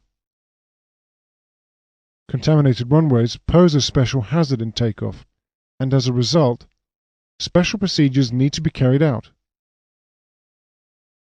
You may recall from the lesson on airfields that a contaminated runway exists when more than 25% of the runway surface area is covered by surface water, slush, or loose snow with an equivalent water depth of more than 3 millimeters. The recommendation is to avoid takeoff or landing in these circumstances, but so long as the procedures, which have been approved by the authority, are laid out in the operation manual, then takeoff and landing is permitted. The effect of the contamination on the takeoff is twofold. Firstly, due to the extra wheel drag and impingement drag, the takeoff distance increases, and secondly, because of the low wheel friction, the accelerate-stop distance increases.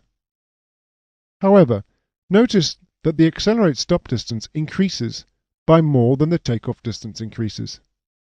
The solution to this problem is to reduce V1 and reduce aeroplane mass. Detailed on page 24 of section 4 on CAP 698 is the contaminated runway takeoff procedure. The top of the page states the procedure cannot be carried out when reduced thrust is used or when the depth of contamination exceeds 13 millimeters. The rest of the page describes in detail the methodology of the procedure and gives an example which you may want to work through in your own time. Turning the page to page 25, you can see the calculation tables for 2 mm contamination, and on page 26 for 6 mm contamination, and lastly on page 27 for 13 mm contamination. Returning to the 2 mm contamination page and working through a simple example, we can see how the reduction to V1 and the reduction to the mass is calculated. Assuming a regulated takeoff mass of 56,000 kilograms and an airfield pressure altitude of 4,000 feet, you can see that the mass reduction is 6,300 kilograms and the V1 reduction is 16 knots. However, if the depth of contamination was 6 millimeters instead of 2 millimeters, notice now that the mass reduction is more at 8,100 kilograms and the V1 reduction is less at only 8 knots instead of 16. Therefore, with increasing contamination depth, the mass reduction increases, whereas the V1 reduction decreases. Lastly, there are two important points to consider about the certified performance of an aeroplane on a wet or contaminated runway. Firstly, the use of reverse thrust is allowed for the determination of the accelerate-stop distance, whereas it is forbidden to be taken into account for the accelerate-stop distance determination on dry runways. Secondly, a lower screen height of 15 feet is used to determine the takeoff distance. These 2 points may mean that for certain aerodromes, it could be possible that the maximum takeoff mass for a wet runway could exceed the maximum mass for a dry runway. Therefore, JAR Ops 1 states that on wet and contaminated runways, The takeoff mass must not exceed that permitted for a takeoff on a dry runway under the same conditions.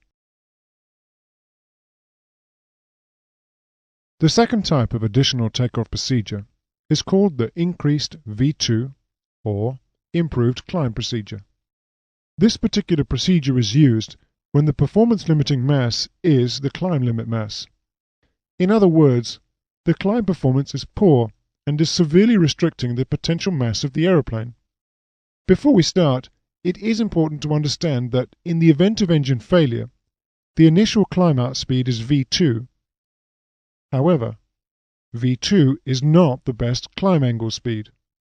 V2 is considerably slower than the best angle of climb speed, which, if you recall, is called Vx. As an example, for a typical new generation 737, Vx is 80 knots faster than V2. Therefore, climbing out at V2 produces a climb angle much less than if the aeroplane were to climb out at Vx. What the improved climb procedure aims to achieve is to increase V2 to be much closer to Vx. This will greatly enhance the climb performance. Understanding the concepts of the increased V2 procedure will be best illustrated by working through an example. On screen is an example where the field limit mass is 61,000 kilograms and the climb limit mass is 52,000 kilograms. The performance limiting mass is always the lower, and therefore the mass for takeoff must be 52,000 kilograms. This is a shame, since the runway can allow a far greater mass. Therefore, by taking off with only 52,000 kilograms would mean that there would be a significant proportion of the runway left. This can provide a clue as to the solution. With all the excess of runway, it would be possible to stay on the runway for longer during the takeoff to build up more speed.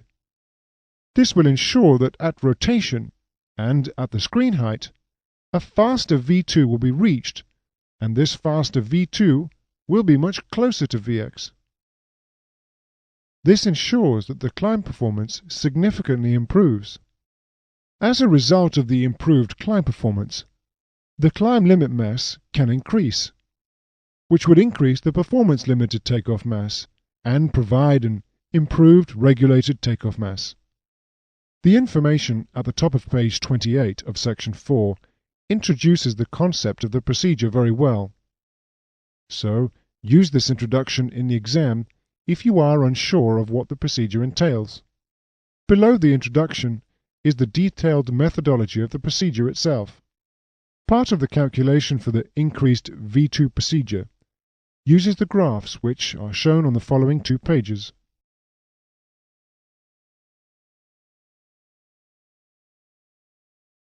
The third additional type of procedure is probably the most common, and it is referred to by many different names. It is detailed on page 31 of section 4 in cap 698. This third procedure is referred to as the reduced thrust takeoff, variable thrust takeoff, or assumed temperature takeoff. However, Airbus uses the term flexible takeoff. At the top of the page, it states that the main reason for doing this procedure is to preserve engine life and also help reduce noise.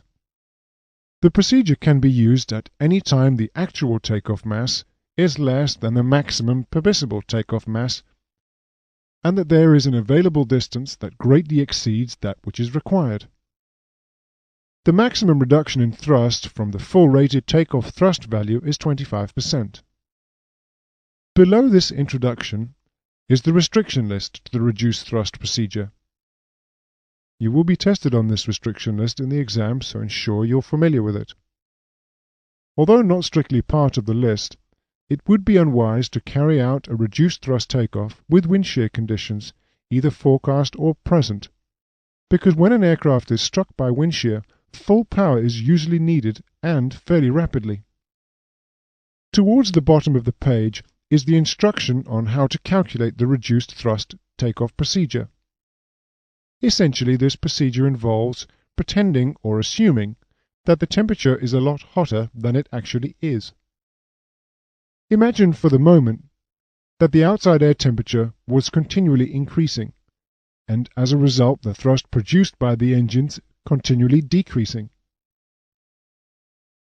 There will eventually be a temperature beyond which there is insufficient thrust to complete a takeoff. This temperature is then used as the assumed temperature, and the thrust equating to this temperature is then set as the takeoff thrust.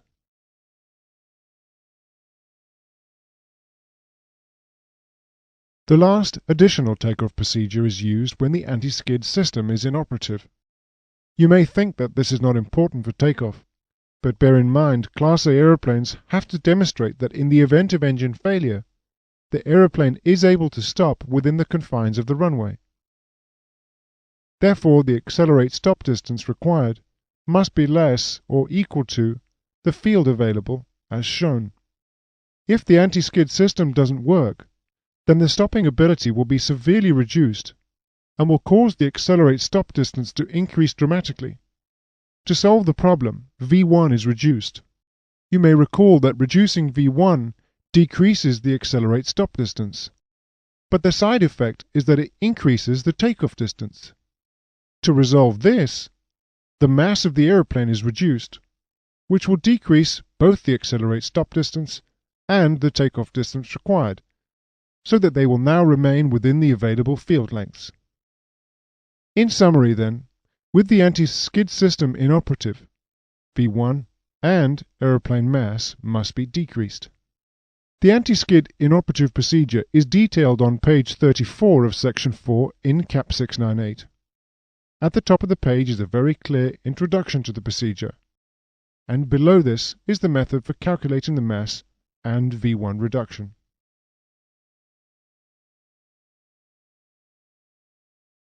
This completes the lesson on the Class A takeoff performance. The takeoff requirements for Class A are very detailed, and there is a lot of information to take in. Concentrate on understanding the V-speeds.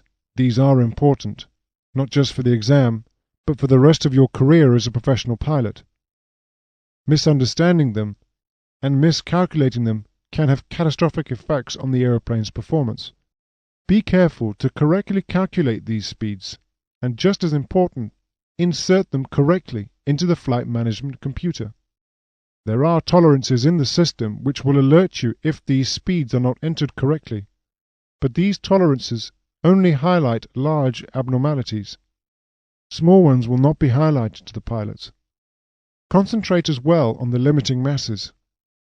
Understand what they mean and how they are affected by the airplane configuration or environmental conditions. Most times, these masses will be worked out for you by the operator, and the masses will either be entered manually or electronically downloaded via the ACARS system into the flight management computer. Check these masses are within the limits of the airplane's performance. If you are unsure and uncertain about carrying out these procedures straight away when you start your first commercial flight, don't worry. You will have undergone a type rating course to fully understand the specific performance of the aeroplane you will fly before you take your first passengers. Therefore, some of the performance principles and performance procedures will be covered again at a later time. This lesson will focus on the takeoff climb requirements for Class A aeroplanes in the commercial transport category. The takeoff climb, or takeoff flight path, extends from 35 feet above the takeoff surface to 1,500 feet above the takeoff surface. However, with a contaminated runway takeoff, the takeoff climb begins at 15 feet and not 35 feet. The point on the ground directly below the 35-foot screen is called reference 0.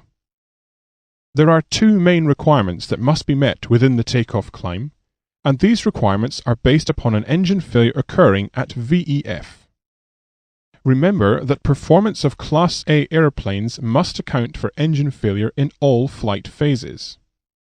The first requirement is that the aeroplane must be able to achieve the minimum climb gradients, and secondly, the aeroplane must be able to maintain sufficient obstacle clearance. Remember that the climb gradient requirements are air-based gradients, and the obstacle clearance requirements use ground-based gradients. When assessing compliance with the regulations, the manufacturer or operator may either use a continuous demonstrated takeoff climb or a segmented takeoff climb. Segmenting the takeoff climb does make the requirements and the procedure a little easier to comprehend. Therefore, we will use a segmented takeoff climb profile, as do most operators and manufacturers.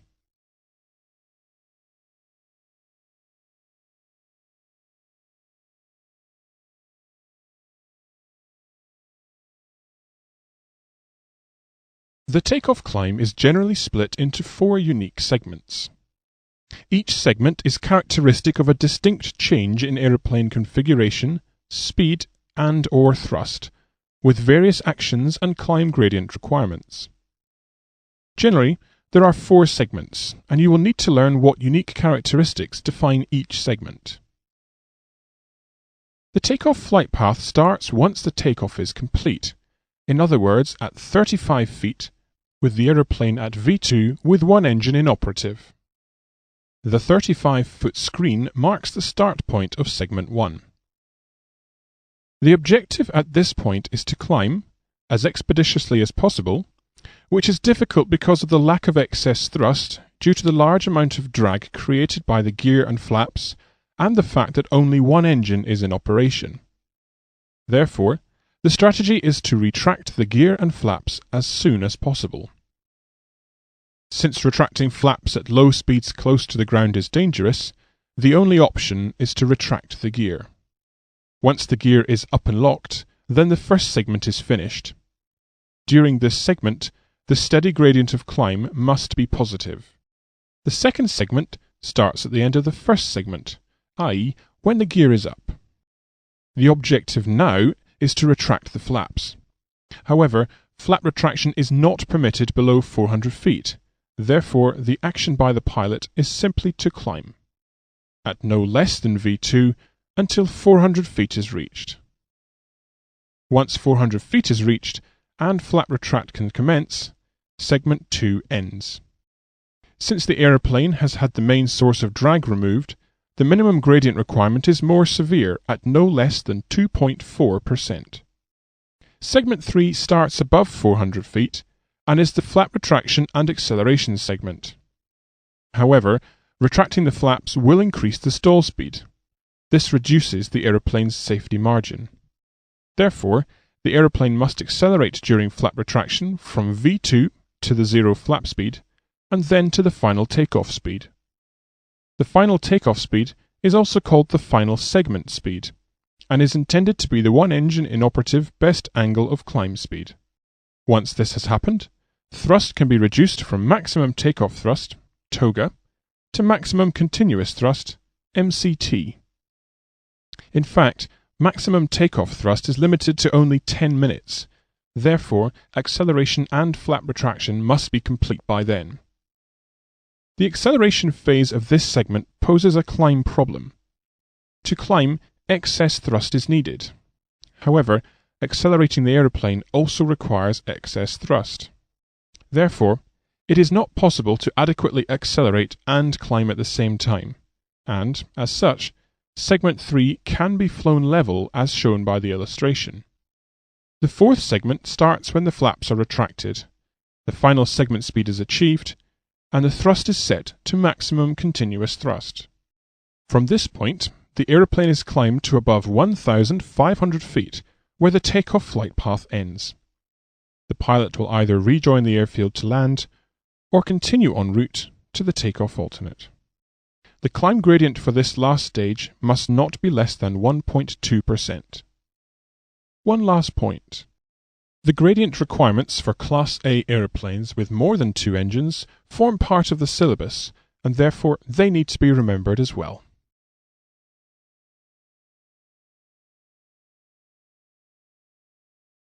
Although we have already mentioned it in the previous lesson, the climb limit mass tells us what the maximum mass of the airplane can be in order to achieve the minimum gradient requirements.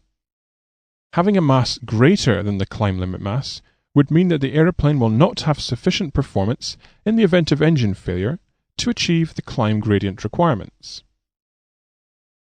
The graph to calculate the climb limit mass is in section 4 of CAP 698. We have worked through an example in the previous lesson, but nonetheless ensure you are confident in being able to use this graph. The introduction to the climb section, shown on the previous page, reiterates the climb requirements, and it states that during the takeoff climb, the aeroplane must A. Attain the most severe gradient requirement of the takeoff net flight path, and B. Avoid all obstacles in the obstacle accountability area by the statutory minimum vertical interval. Both these requirements have already been mentioned in the introduction section of this lesson. The climb limit mass deals with point A. In other words, being at or below the climb limit mass guarantees attainment of the most severe gradient requirement of the takeoff flight path. What is the most severe angle of the takeoff flight path? Well, shown on screen is the takeoff flight path and segments of the takeoff climb. The most severe gradient requirement is in segment 2, which for a twin-engine jet aeroplane is 2.4%. Therefore, the climb limit mass ensures that the aeroplane, in the event of engine failure, is able to attain a 2.4% gradient or more. Remember that these climb gradients are air-based and therefore independent to the effective wind. Looking through the climb limit mass graph confirms this, since there is no account for wind.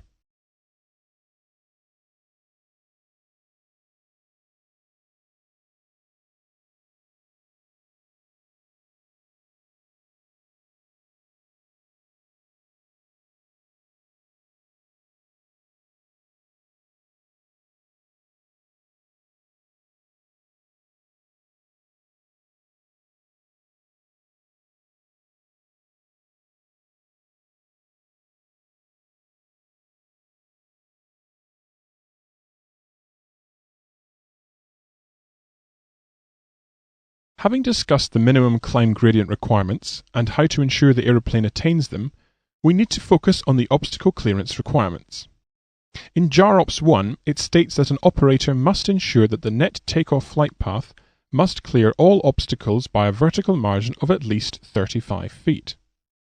If the aeroplane is unable to do so, it must turn away from the obstacle and clear it by a horizontal distance of at least 90 meters plus 0.125 times d, where d is the horizontal distance the aeroplane has travelled from the end of the takeoff distance available. For aeroplanes with a wingspan of less than 60 meters, a horizontal obstacle clearance of half the aeroplane wingspan plus 60 meters plus 0.125 times d may be used. However, obstacles further away than the values in the table need not be considered. We have seen this horizontal clearance information before when we were discussing Class B multi-engine obstacle clearance. However, there are two crucial points to consider when trying to work out the vertical clearance. The first relates to climb gradient, which, if you remember, is a ground-based gradient. In order to work out the obstacle clearance of the aeroplane, the climb gradient needs to be known. But JAROPS 1 states that the climb gradient to use for the purpose of calculating obstacle clearance must be the net climb gradient. Remember that the net gradient is the gross gradient diminished by a safety factor. In this case, the safety factor changes depending on the number of engines. In the case of two-engine aeroplanes, the net gradient is the gross gradient decreased by 0.8%. For three-engine aeroplanes, the net gradient is the gross gradient decreased by 0.9%. And for four-engine aeroplanes, the climb gradient must be made worse by 1%. Using the net gradients instead of the gross gradient in the takeoff flight path will produce the net takeoff flight path as shown on screen. As we stated at the beginning, the net takeoff flight path must clear all obstacles by 35 feet. The second point to consider is the effect of wind on the ground gradient. Headwind will increase the ground gradient and improve obstacle clearance. whereas tailwinds will decrease the ground gradient and deteriorate the obstacle clearance. JAROPS 1 states that when adjusting for wind to calculate the ground gradient, no more than 50% of the reported headwind and no less than 150% of the reported tailwind must be used. Carrying out this rule simply adds another safety margin into the calculation.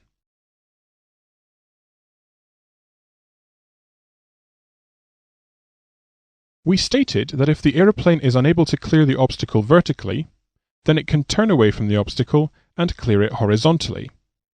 However, there is a restriction on how much the aeroplane is allowed to turn. Clearly, it's not safe if the aeroplane needs to bank sharply to clear the obstacle by the regulatory margins. Turning can increase the effective weight by imposing extra G loads, and therefore the climb gradient is reduced and stall speeds are increased. Firstly, the aeroplane is not allowed to turn below a height of 50 feet or a height equivalent to half the wingspan. Thereafter, and up to a height of 400 feet, the aeroplane is not banked by more than 15 degrees, and from 400 feet, not banked by more than 25 degrees.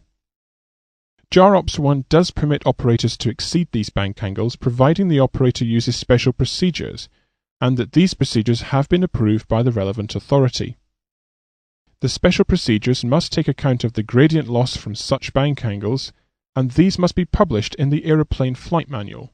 The maximum bank angles that the special procedures allow is up to 20 degrees between 200 and 400 feet, and up to 30 degrees between 400 and 1,500 feet. If any turn of more than 15 degrees is required at any point in the takeoff flight path, then the vertical clearance is increased to 50 feet instead of 35 feet. Manually working out the obstacle clearance capability of the aeroplane could take a long time, since there are so many points to bear in mind and the calculation itself is quite lengthy. To remind you of the complexity of these calculations, you may remember this image from the multi-engine Class B requirements. Just bear in mind that for Class A aeroplanes, it's even more complicated than this. Thankfully, most operators and manufacturers have produced either rapid lookup tables or graphs to quickly enable the pilot to work out if an obstacle in a takeoff climb will be cleared by the relevant vertical margins following engine failure. These tables or graphs will produce a mass. This mass is called the obstacle limit mass. It is the maximum mass that will allow the aeroplane, in the event of engine failure, to clear the obstacle by the relevant vertical margin. The obstacle limit mass graph shown on screen is found in Cap 698 on page 36 of section 4. We have already worked through this graph in the previous lesson. Notice that winds are included into the graph. This is important because obstacle clearance calculations must use ground gradients, and these are dependent on wind. In fact, remember that JAROPS 1 had a rule about the wind. It stated that when using the winds to work out the ground gradient, only use 50% of headwinds and no less than 150% of tailwinds. Notice the slope of the headwind and tailwind lines. This shows that the graph applies the wind rule for you. Therefore, if you enter the graph with the actual reported wind, the graph corrects it automatically so you don't have to. Once the details of the obstacle have been entered, as shown by the example, the obstacle limit mass can be read off. And, in this case, the obstacle limit mass is 51,700 kilograms. Taking off with a higher mass than this would not ensure adequate vertical clearance. However, if this mass unduly restricts the takeoff mass, then the aeroplane may be dispatched with a greater mass, so long as the aeroplane turns around the obstacle, clearing it by the relevant horizontal margins and does not exceed the turn restrictions when trying to do so. There is only a remote or very remote chance that an engine will fail on takeoff, and therefore meeting the climb gradient and obstacle clearance requirements will not be a significant concern. However, there is one more requirement that plays a role in normal operations. As aeroplane traffic increases, there will be increasing concerns about the effect of the traffic on local communities. Therefore, most airfields near urban areas enforce some sort of noise abatement requirements. there are two such procedures. The first procedure, Noise Abatement Departure Procedure 1, is intended to provide noise reduction for noise-sensitive areas in close proximity to the departure end of the runway. The second procedure, Noise Abatement Departure Procedure 2, provides noise reduction to areas more distant from the runway end. Noise Abatement Departure Procedure 1 involves initially climbing to 800 feet above aerodrome level at no less than V2 plus 10 knots. On reaching 800 feet, adjust and then maintain engine power in accordance with the noise abatement schedule in the aircraft operating manual, and maintain a climb speed of V2 plus 10 to 20 knots with flaps and slats still in the takeoff configuration until a maximum of 3,000 feet. From 3,000 feet, and while maintaining a positive rate of climb, accelerate to en route climb speed, retracting flaps and slats on schedule. Noise Abatement Departure Procedure 2 involves initially climbing to 800 feet at no less than V2 plus 10 to 20 knots. On reaching 800 feet above aerodrome level, decrease aircraft pitch and, while maintaining a positive rate of climb, accelerate towards zero flap speed, VZF, and reduce power with the initiation of the first flap or slat retraction.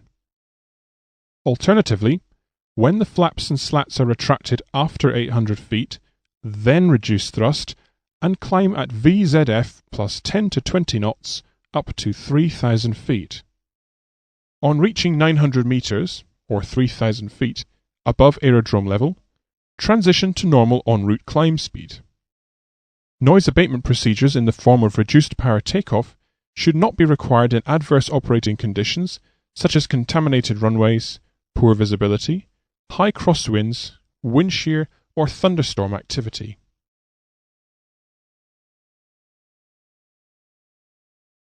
This completes the climb requirements for Class A aeroplanes. Focus on understanding and learning the segments for the takeoff climb. Knowing when each segment starts and stops, and what happens in each segment, forms a vital part of the ATPL performance exam. Ensure you can also accurately work through the climb performance graphs in CAP 698.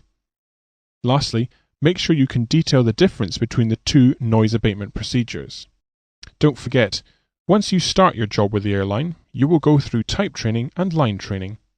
This will involve studying in a lot more detail the performance and procedures of the aeroplane you will fly, so that by the time you take your first passengers, you will feel a lot more comfortable with how the whole process works. The en route phase of flight starts at 1,500 feet above the departure aerodrome and ends once the aeroplane has reached 1,500 feet above the intended destination aerodrome. Similarly with other phases of flight for Class A aeroplanes, the en route regulations account for engine failure. Therefore, manufacturers and operators of Class A aeroplanes must ensure that the performance of the aeroplane subsequent to engine failure is still able to meet the regulations. Generally, once the en route phase of flight commences, the pilot workload is reduced. The autopilot and autothrust systems are usually engaged, and this relieves the pilots from basic flight maneuvering, allowing them to concentrate on other things. Therefore, during the en route phase, most pilots carry out in-flight monitoring, flight performance data checks, and review emergency procedures. Despite the relatively light workload for the pilots during the en route flight phase, there is a lot of information that you need to understand about this phase of flight. Firstly, we will focus on the climb to the en route altitude. Then we will deal with the en route altitudes and how they are calculated, as well as discussing various flight speeds. Lastly, we will detail the descent, both normal descent and the descent forced early either by engine failure or depressurization.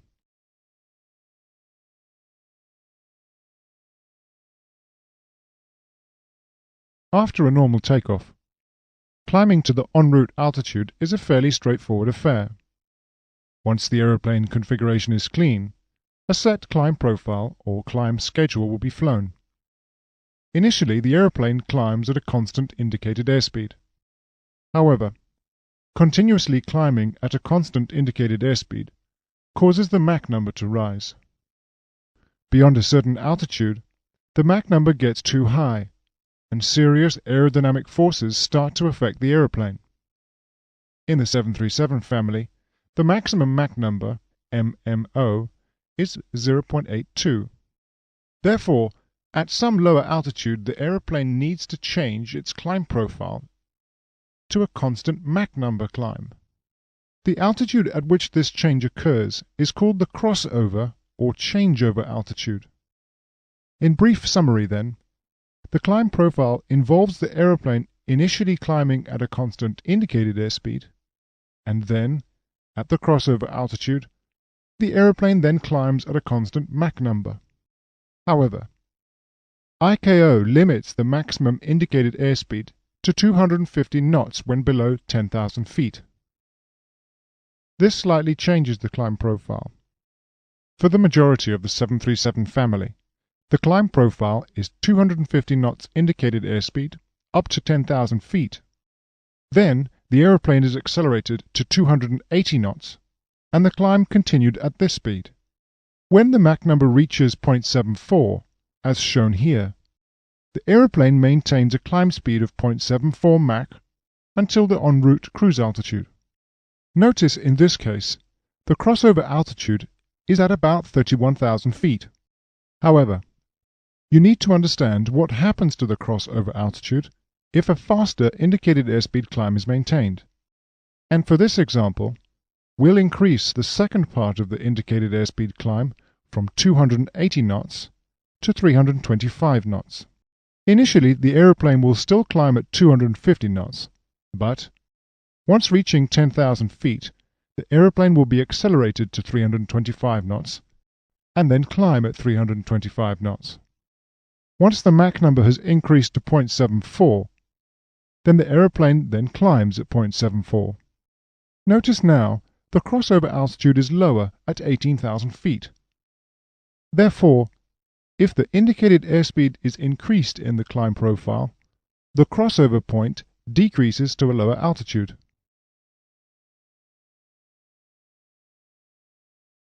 Before we proceed to the en route altitude, it is important at this point to briefly detail a few important speeds, most of which you have already covered. These speeds are commonly expressed as Mach numbers. The first of these speeds is the maximum operating speed, either called VMO when using indicated airspeed or MMO when using Mach numbers. For the majority of the 737 family, VMO is 340 knots and MMO is 0.82. Flying beyond these speeds in a commercial operational context is not permitted and may cause either structural damage or a high-speed stall. The next two speeds are used in reference to describing the range of the aeroplane and were actually mentioned in the en route lesson of the General Performance Principles section. These two speeds are the maximum range cruise speed, MRC, and the long range cruise speed, LRC.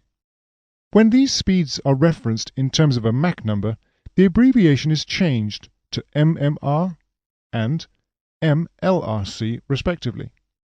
As you can see from the graph plotting cost and speed, the advantage of flying at maximum range speed is simply because the aeroplane will use the least amount of fuel and therefore have the least amount of fuel cost for any given distance. However, operationally, the faster long-range cruise speed is used. The simple reason why this speed is used is because by getting to the destination more quickly, more revenue-earning flights can be carried out in any given time period. In other words, over a given time period, 4% more flights can be carried out, with only a fuel consumption increase of 1%. However, the long-range cruise speed does suffer from limitations. It doesn't take into account the variable cost of fuel from day to day or month to month, and neither does it account for the operational costs. When fuel prices are high, the extra fuel consumption may dramatically increase the overall cost of the flight, and a more operationally economical speed may need to be flown. The relationship of these costs is explained by the use of a cost index, and the speed flown, based upon the cost index, is called econ. This will be discussed next.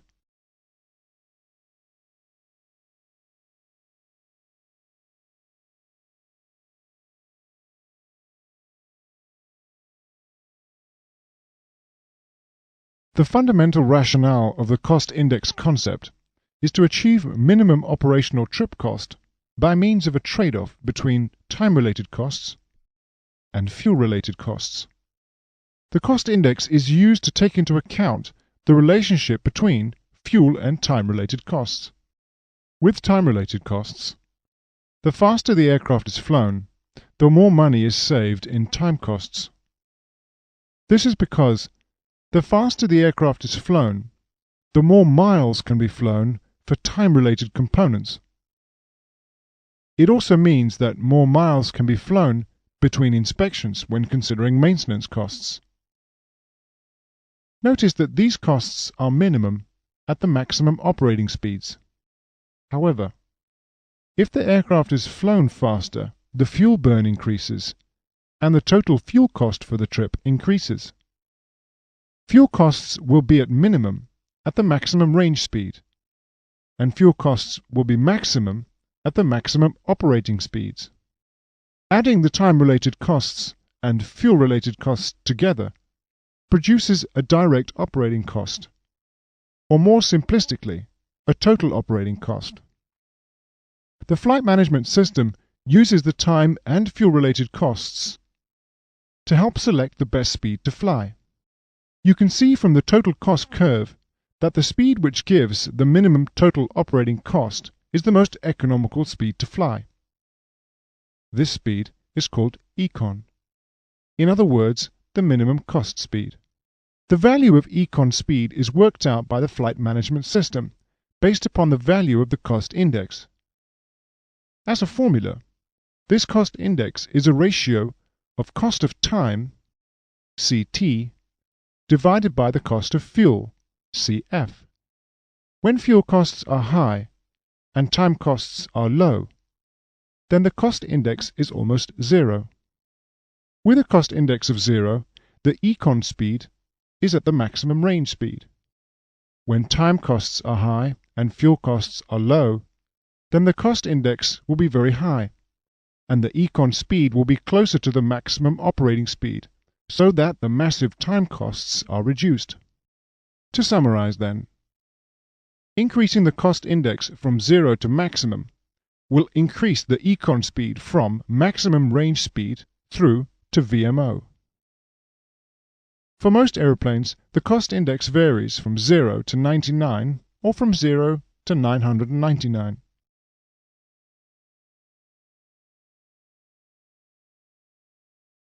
Once the aeroplane has completed the climb profile and has reached the top of climb, the aeroplane will level off at the appropriate altitude. This cruise altitude should ideally coincide with the optimum altitude. You may recall that the optimum altitude was the altitude for maximum specific range, or maximum fuel mileage. As a general rule, this altitude is not constant. As weight decreases during the flight from fuel consumption, the optimum altitude increases, as illustrated in the graph. Therefore, to constantly fly at the optimum altitude, the aeroplane will not actually fly level, but will in fact slowly be climbing in the cruise. On the other hand, ATC require level flight crews to help ensure vertical separation with other aeroplanes. Aircraft must fly by segments of constant altitude, which must be as close as possible to the optimum altitude. These level segments are established within 2,000 feet of the optimum altitude. Remaining within 2,000 feet of the optimum altitude ensures the range is 99% of the maximum specific range. There may be several step climbs during the flight, and the aeroplane may be gaining altitude throughout this process. However, there is a limit to how high the aeroplane is permitted to operate or able to operate. As the aeroplane altitude increases, the thrust that is required to maintain a given speed increases. Eventually, there will be an altitude where the thrust is increased to its maximum cruise value, and it would not be possible to climb any higher without exceeding the thrust limits. This altitude is called the maximum altitude, and is shown on the illustration. However, the hotter the atmosphere, the lower this altitude becomes, and in exceptionally hot atmospheres, the maximum altitude is almost the same as the optimum altitude. Although the aeroplane cannot operate above the maximum altitude, there are other limits also placed upon the aeroplane which could limit its altitude. These will be discussed in Part 2 of the Class A en route and descent lesson.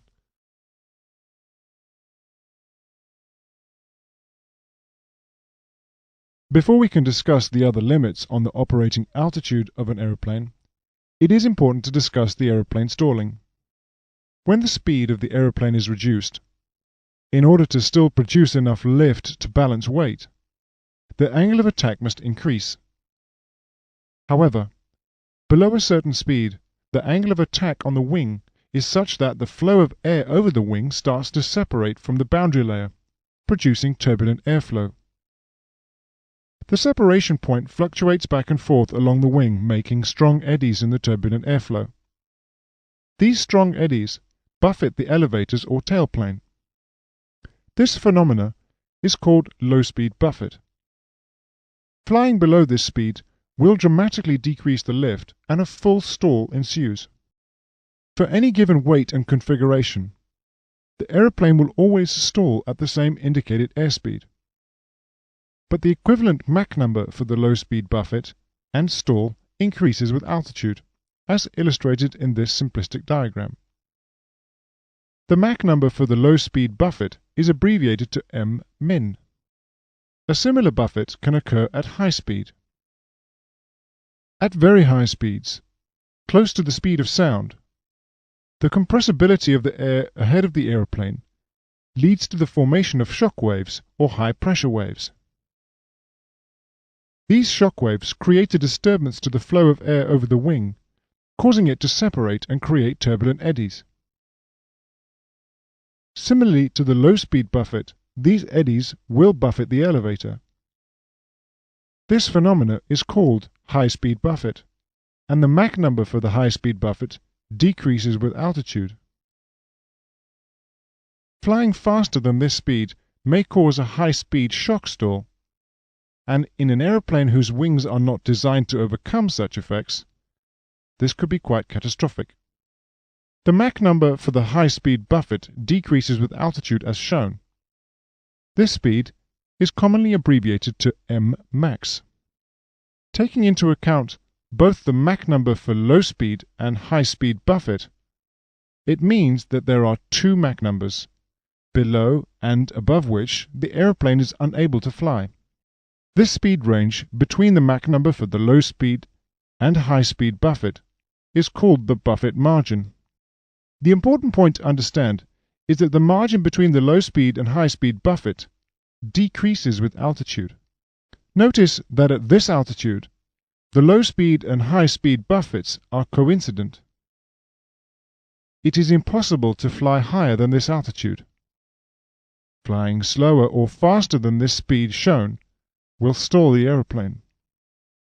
In fact, even maneuvering the aeroplane will initiate a stall because maneuvering the aeroplane will increase the effective weight and increase the stall speed.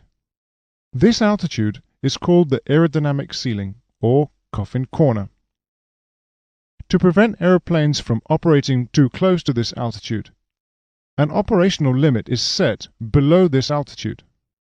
Notice that a 1.3 g maneuver moves the buffet speed lines to this position.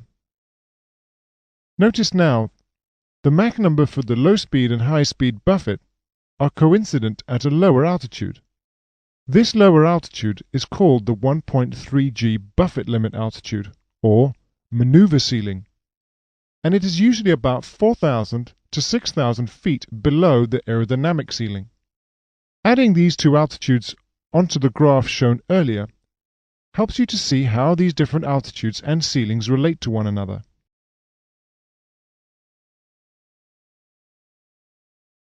When the aircraft gets close to the destination airfield, it will reach a point which marks the beginning of the descent. This is called the top of descent. You may remember that in order to initiate the descent, firstly, the thrust must be reduced, and then the nose is lowered to get weight to act forwards to balance the drag. The balance of forces ensures that a constant speed can be maintained during the descent. The descent profile is almost the reverse of the climb profile. The climb profile for a typical 737 is initially flown at 250 knots. Then at 10,000 feet this changes to 280 knots. And then at the crossover altitude, Mach 0.74 is maintained. The descent is flown initially at 0.74 Mach, and then at the crossover altitude the speed is kept constant at 280 knots. But when the aircraft reaches 10,000 feet, no more than 250 knots must be flown. Shown on screen are the characteristics of that descent, so you can see what happens to the gradient and rate of descent throughout the descent profile. If at any point air traffic control asks the pilot to expedite the descent, then the only action taken by the pilots would be to deploy the speed brakes. This increases the drag, which must be balanced by more weight apparent thrust. Therefore, the nose is lowered, which increases both the angle and rate of descent as per the instruction of air traffic control. The next descent to consider is the descent characteristic following either depressurization or engine failure. In flight, engine or pressurization failures are potential problems. They seriously impact on flight altitudes and, therefore, become very constraining over mountainous areas. In the case of engine failure during flight, the remaining thrust is no longer sufficient to balance the drag force, and therefore the cruise speed cannot be maintained. The only solution is to descend to a lower flight altitude, where the remaining engine can provide enough thrust to balance the drag and allow level flight once more. To achieve this, the aeroplane is allowed to decelerate from the selected cruise speed to the velocity of minimum drag. Then the nose is lowered to get weight apparent thrust to balance the drag. As the aeroplane descends into the lower atmosphere, where density is greater, the remaining engine can develop more thrust, which will mean that weight apparent thrust can be slowly reduced until an altitude is reached where the remaining engine generates enough thrust to balance drag. At this altitude, the aeroplane can level off as shown. This procedure is called the drift down, and it produces a drift down profile such as the one shown on screen. In fact, the profile on screen is the gross drift down flight path. This path must, of course, be above all relevant obstacles, but this will be discussed later. With a pressurization failure, the procedure is a little different. At high altitude, following depressurization, the air in the cabin escapes very quickly, and the cabin air becomes the same air as outside. At high altitude, the problem is there is very little oxygen to breathe. Therefore, oxygen must be carried on board and supplied to crew and passengers through the use of oxygen masks. However, the amount of oxygen carried is limited. Therefore, the aeroplane must descend as rapidly as possible to 10,000 feet, where there is sufficient oxygen, before the oxygen supply runs out. The procedure involves configuring the aeroplane for maximum rate of descent. You may recall from the descent lesson, in the General Performance Principles section, that in order to achieve a maximum rate of descent, excess power required had to be as large as possible. Therefore, drag must be high and speed must be high. As a result, the first actions of the pilot are to don the oxygen masks, initiate descent, close the throttles, apply the speed brakes, and then allow the aeroplane to accelerate to maximum operating speed, which is either VMO or MMO. This configuration is then maintained till at least 10,000 feet, where there is sufficient supply of oxygen to breathe.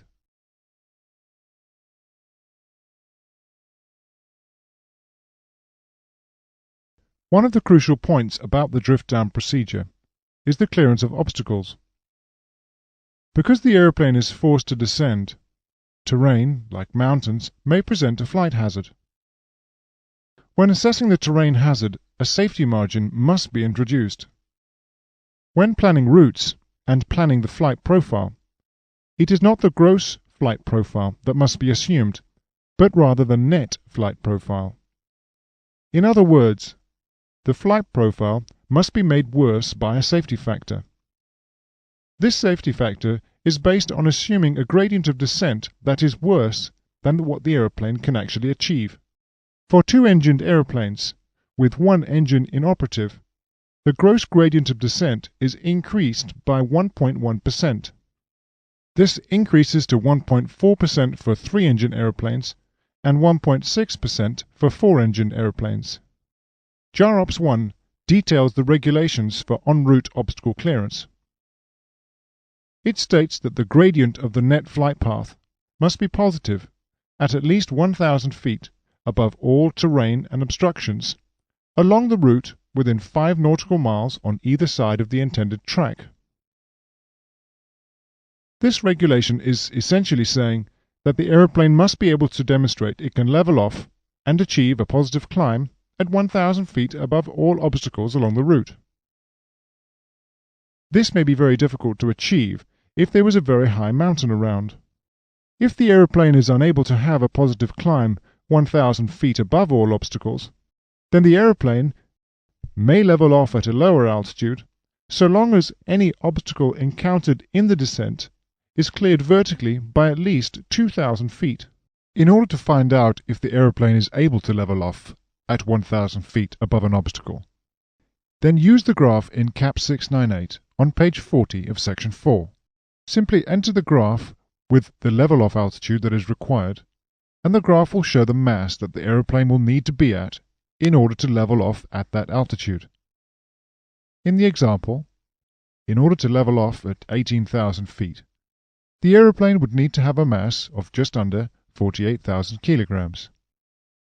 If this is not possible, then other graphs, shown on page 41 to page 44 of CAP 698, must be used. These graphs are a little more complicated, but importantly, these graphs will enable the pilot to work out if the aeroplane can clear any obstacle in the path by at least 2,000 feet.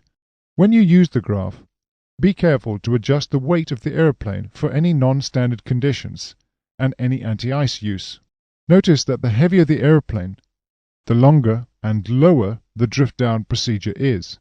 The last of the regulations state that the aeroplane must have a positive gradient at 1,500 feet above the aerodrome where the landing is assumed to be made after engine failure. After engine failure, the lower operating altitude significantly decreases the engine's efficiency. So much so that the fuel flow on the remaining engine is almost as much as the fuel flow with both engines operating at high altitude. This fact, together with the reduced true airspeed, means that the specific range is dramatically decreased. As a result of the reduced range, it is now not possible to reach the destination airfield, and in fact, the priority now is to find an alternative airfield to land before the fuel runs out. The issue is of such importance that it was necessary to regulate it. The authorities have set a safety standard that, in the event of engine failure, the aeroplane must have the capability of reaching a suitable airfield within a certain time period. JAROPS 1 states that twin-engine aeroplanes beyond a certain size must be no further away from a suitable aerodrome than the distance flown in 60 minutes using the one-engine operative cruise speed.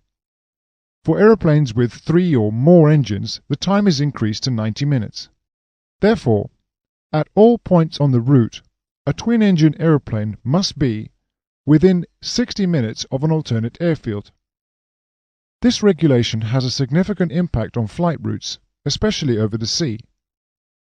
In the example on screen, you can see that a direct track to North America from Europe is not possible. However, as more and more reliable and efficient airplanes are produced, an extension to the 60-minute rule has been introduced. This extension is called ETOPS. and it stands for Extended Range with Twin-Engine Aircraft Operations. It hugely increases the operational capability of twin-engine aeroplanes, where only 3 or 4 engine aeroplanes could operate. However, ETOPS must be applied for by the airlines concerned, and approval must be gained from the appropriate aviation authority.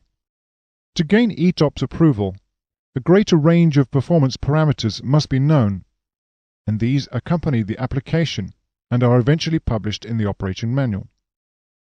Gaining an ETOPS approval of 120 minutes, for example, will greatly benefit flight tracks across the Atlantic Ocean, as shown. The route from Paris to New York, for example, can now be flown direct by a twin-jet aeroplane. Currently, the longest ETOPS approval is given to the Boeing 777. It holds an approval of 180 minutes, with contingencies for 207 minutes over the Pacific Ocean.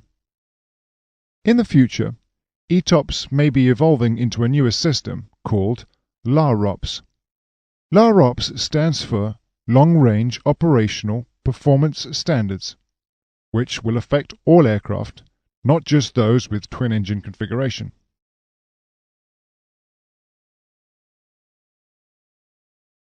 This completes the lesson on the en route and descent phases of flight for Class A aeroplanes.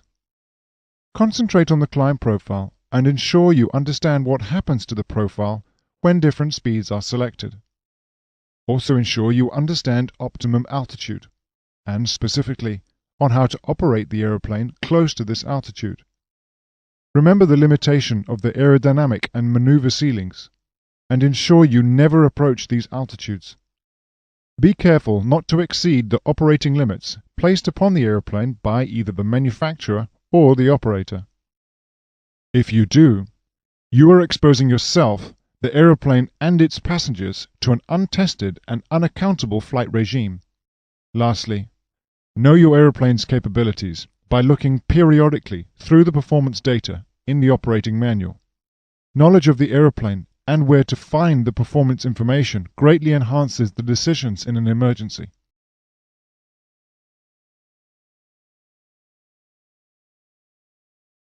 This is the last lesson in the Class A performance section. This lesson will focus on the Class A performance requirements for the landing stage of flight. There are 2 main regulation requirements. The first requirement is that the landing distance must not exceed the landing distance available. In other words, the aeroplane must be able to land within the length of the runway. This requirement can be called the landing distance requirement. Remember that the landing starts at the 50-foot landing screen and ends once the aeroplane has reached a full stop. Don't forget that the target speed to be attained at the screen height is called VREF, which you may recall for a Class A aeroplane must be no less than 1.23 VSRO and no less than VMCL. The second requirement is that should the aeroplane be unable to land, it must be able to climb away from the aerodrome with an adequate climb gradient. This latter requirement can be called the landing climb requirement.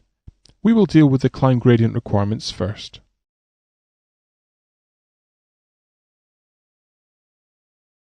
The climb gradient requirements are a little complicated and are spread through both JAROPS 1 and CS25.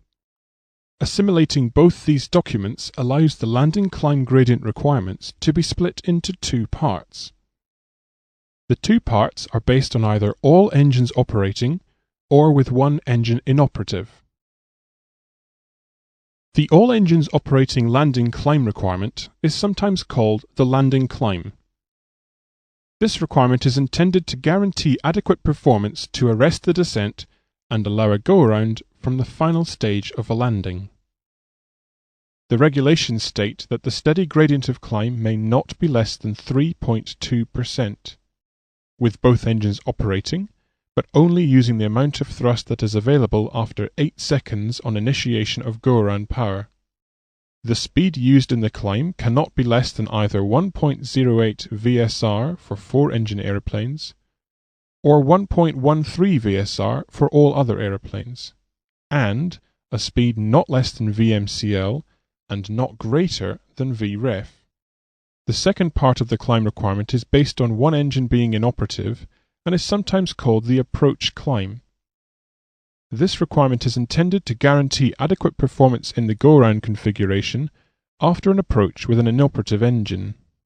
The regulations state that the steady gradient of climb may not be less than 2.1%, with the critical engine inoperative and the remaining engine at go-around power. The mass is assumed to be maximum landing mass, and the speed used in the climb cannot be more than 1.4 VSR. Lastly, the landing gear is assumed to be retracted. However, the approach climb gradient requirement does change. For 3-engine aeroplanes, the gradient must not be less than 2.4%, and for 4-engine aeroplanes, the gradient must not be less than 2.7%. Note that the gradient requirements stipulated here are all air gradients, and therefore are independent of wind.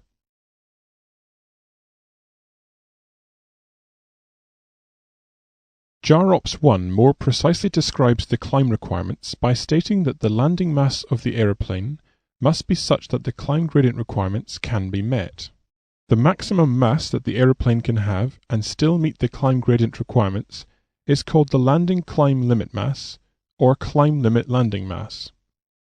Exceeding this mass means that the aeroplane will not be able to attain the climb gradient requirements. Shown on page 47 of section 4 in cap 698 is an example of a graph to calculate the landing climb limit mass. Working through an example, we can assume a temperature of 20 degrees Celsius at a destination airfield pressure altitude of 2,000 feet. The flap setting section here determines how far up the sloping guideline we go. In our example, we'll assume a flap setting of 40 degrees, which means we go straight through the flap section. In this example, the landing climb limit mass is 61,800 kilograms. Remember, exceeding this mass would mean it would not be possible to meet the climb gradient requirements. Before we complete the study of the graph, ensure you have looked at the correction information. Notice that near the bottom of the page is a long list of corrections that may need to be applied. The graph is based on the air conditioning packs being on automatic. If the air conditioning packs are off, increase the landing climb mass by these amounts depending on the flap setting. The bottom set of corrections apply to in-flight icing conditions and the use of anti-ice equipment. Since this equipment drains thrust from the engines, the landing climb limit mass will need to be corrected. This completes the graph for working out the landing climb limit mass. But remember, not all Class A aeroplanes have graphs that look like this, so be sure to familiarize yourself with the performance data of the aeroplane type you fly.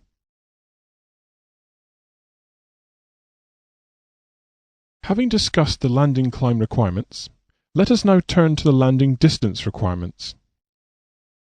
JAROPS 1 states that an operator must ensure that the landing mass of the aeroplane allows a full stop landing from 50 feet above the threshold within 60% of the landing distance available for turbojets and within 70% of the landing distance available for turboprops.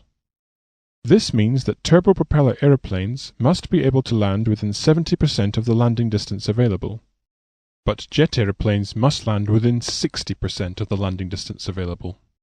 To help you calculate the relevant distance, use the factor 1.43 for turboprops and 1.67 for turbojets.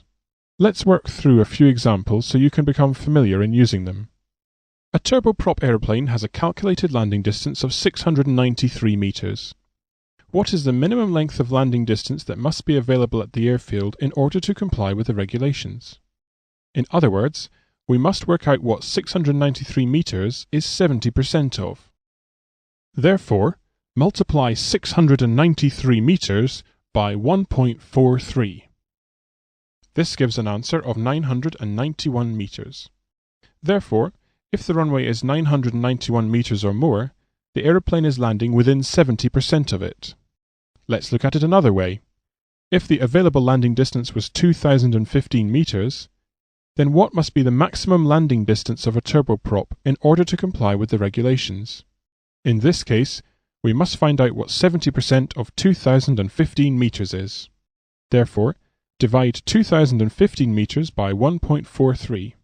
This gives an answer of 1,409 meters. In this example, a turboprop aeroplane must come to a full stop within 1,409 meters. Let us carry out one more example, but this time using a turbojet aeroplane. Remember, turbojets must land within 60% of the runway, and the factor to use is 1.67. If the calculated landing distance is 857 meters, what is the minimum length of landing distance available? For this example, multiply 857 by 1.67. This gives an answer of 1,431 meters. Therefore, the landing distance available must be more than 1,431 meters long. These examples are important, since questions like this form part of the aircraft performance exam. Try not to get confused about when to multiply or divide by the factor. In complying with the landing requirements, JAROPS 1 states that the operator must take account of the altitude at the aerodrome, not more than 50% of the headwind component or not less than 150% of the tailwind component, and the operator must account for the runway slope in the direction of landing if greater than plus or minus 2%. An important landing requirement is the one that addresses landing on wet or contaminated runways. JAROPS 1 states that if weather reports or forecasts indicate that the runway at the estimated time of arrival will be wet or contaminated, the landing distance must be at least 115% of the dry landing distance. In other words,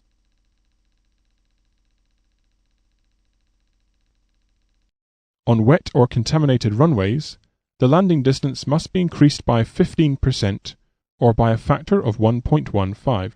However, JAROPS 1 also states that a value of less than 115% may be used if the aeroplane flight manual includes specific information about wet or contaminated runways. Even though the landing distance increases on wet or contaminated runways, the aeroplane must still be able to demonstrate it can stop within 70% of the runway for turboprops and 60% of the runway for turbojets. Therefore, just be sure you understand the implications of this. Now let's work through an example. If dry landing distance of a turbojet aeroplane is 920 meters, what would the minimum landing distance available have to be if the runway was wet? Since the runway is wet, we have to increase the landing distance by 15%. We do this by multiplying 920 meters by a factor of 1.15. Therefore, the wet landing distance is 1,058 meters. JAROPS stated that the landing distance must be within 60% of the landing distance available. Therefore, to find what minimum length of runway is needed, multiply 1,058 by the factor 1.67. This gives an answer of 1,767 meters. Therefore, if the runway is wet and the dry landing distance is 920 meters, then the minimum length of landing distance available at the airfield must be 1,767 meters. In fact, we can simply summarize to say that for jet aeroplanes, the combined wet factor and regulation factor is 1.92, and for the turboprop, this factor is 1.64.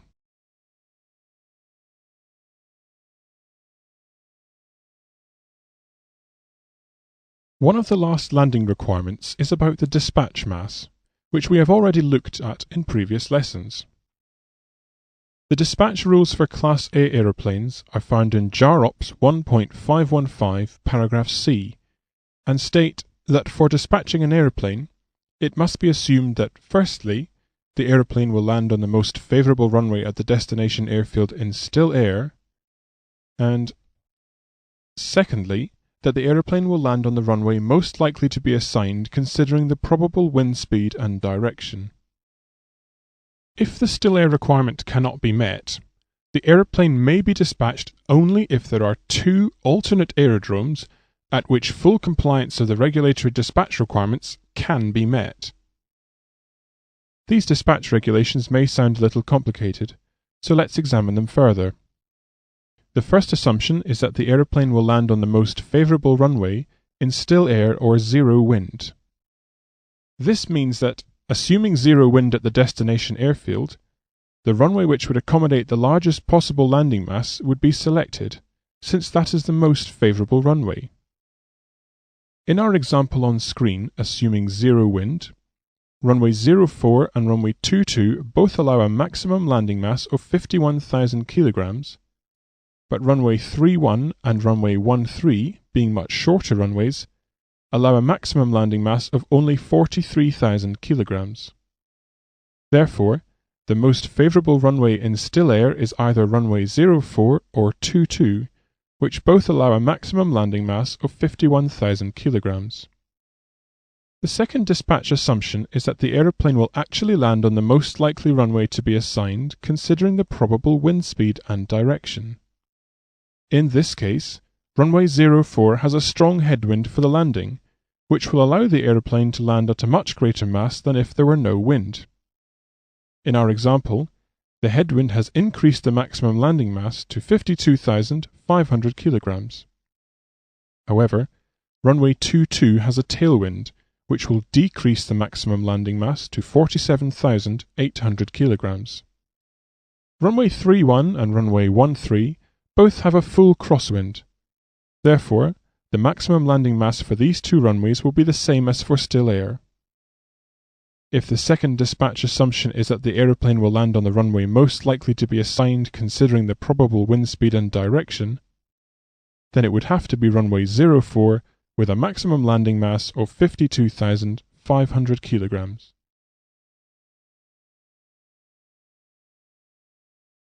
In summary then, the first assumption requires that the pilot select runway 04 or 22 for a maximum still air landing mass of 51,000 kilograms, and the second assumption will require the pilot to select runway 04 for a maximum landing mass of 52,500 kilograms. Now, we need to consider what to use as the dispatch mass of the aeroplane. If the aeroplane was dispatched at 52,500 kilograms mass, and then on arrival at the airfield, the forecast wind was not experienced and was less than 15 knots, the aeroplane would not be able to land. Therefore, the aeroplane must be dispatched with a mass of 51,000 kilograms. Dispatching the aeroplane with this mass would mean that, no matter what wind conditions prevail at the destination airfield, the aeroplane will have a mass which will allow it to land. The way to simplify the dispatch rule is always consider the greatest mass in still air and the greatest mass in the forecast wind conditions, and, of the two, take the lesser mass as the dispatch mass. Of the two, it is the still air mass that is usually the lesser mass, as shown in our example. The exception is when there is a tailwind on a unidirectional runway. A unidirectional runway is a runway whose direction for takeoff and landing is fixed in one direction, and in this case, the maximum landing mass in the tailwind will be less than the maximum landing mass in still air.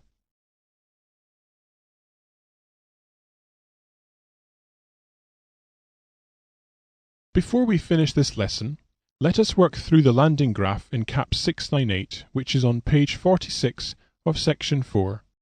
As with all graphs, before you use them, look around the graph for any associated conditions or assumptions and identify any correction information. In this case, there is a correction for manual spoilers since the graph assumes auto spoiler deployment. To start our example, let us assume the landing distance available of 2,400 meters. Therefore, move upwards from 2,400 meters until the reference line for wind. For tailwinds, move down and left along the sloping guidelines, and for headwinds, move up and right. We'll assume a headwind of 20 knots, so move up and right along the sloping guideline until you reach 20 knots headwind. Then move straight up to the next reference line, which is for the runway condition. If the runway is dry, simply travel vertically upwards. However, if the runway is wet, which is what we will assume, travel up and left to this point. Then move up vertically to the next reference line, which is for the flap position. For flap settings of either 30 degrees or 15 degrees, move up and left along the guideline, but for 40 degrees flap, which is what we will assume, move straight up through the flap section until you reach the pressure altitude of the airfield, which in our example is 2,000 feet. From this point, move horizontally to the right and read off the field length limit landing mass. In our example, the field limit landing mass is 46,800 kilograms. Most Class A performance graphs, such as this one, already have all the necessary regulation and wet factors already applied. Therefore, in this case, since it is an example graph for a Boeing 737, the landing mass of 46,800 kilograms ensures that the aeroplane will be able to achieve a full stop landing within 60% of the landing distance available. Exceeding this mass will mean that the aeroplane cannot meet the landing distance requirements. However, there were other requirements that the aeroplane had to meet. Remember that the aeroplane must also ensure it can meet the landing climb requirements. From an example we went through earlier, let's assume the landing climb limit mass is 61,800 kilograms. There is one more mass to consider. The structural limit landing mass of the 737-400 series is 54,900 kilograms. Exceeding this mass may structurally damage the aeroplane during the landing procedure. Therefore, the maximum landing mass for our example must be the lowest of the listed masses, and in this case, it is 46,800 kilograms.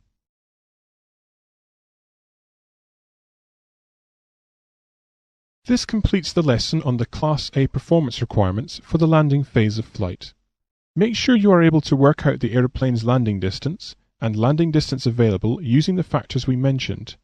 These form a significant part of the exam.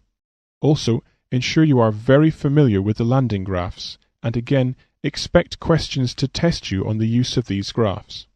Make sure you dedicate a significant part of your time carefully going through questions in the period leading up to the exam.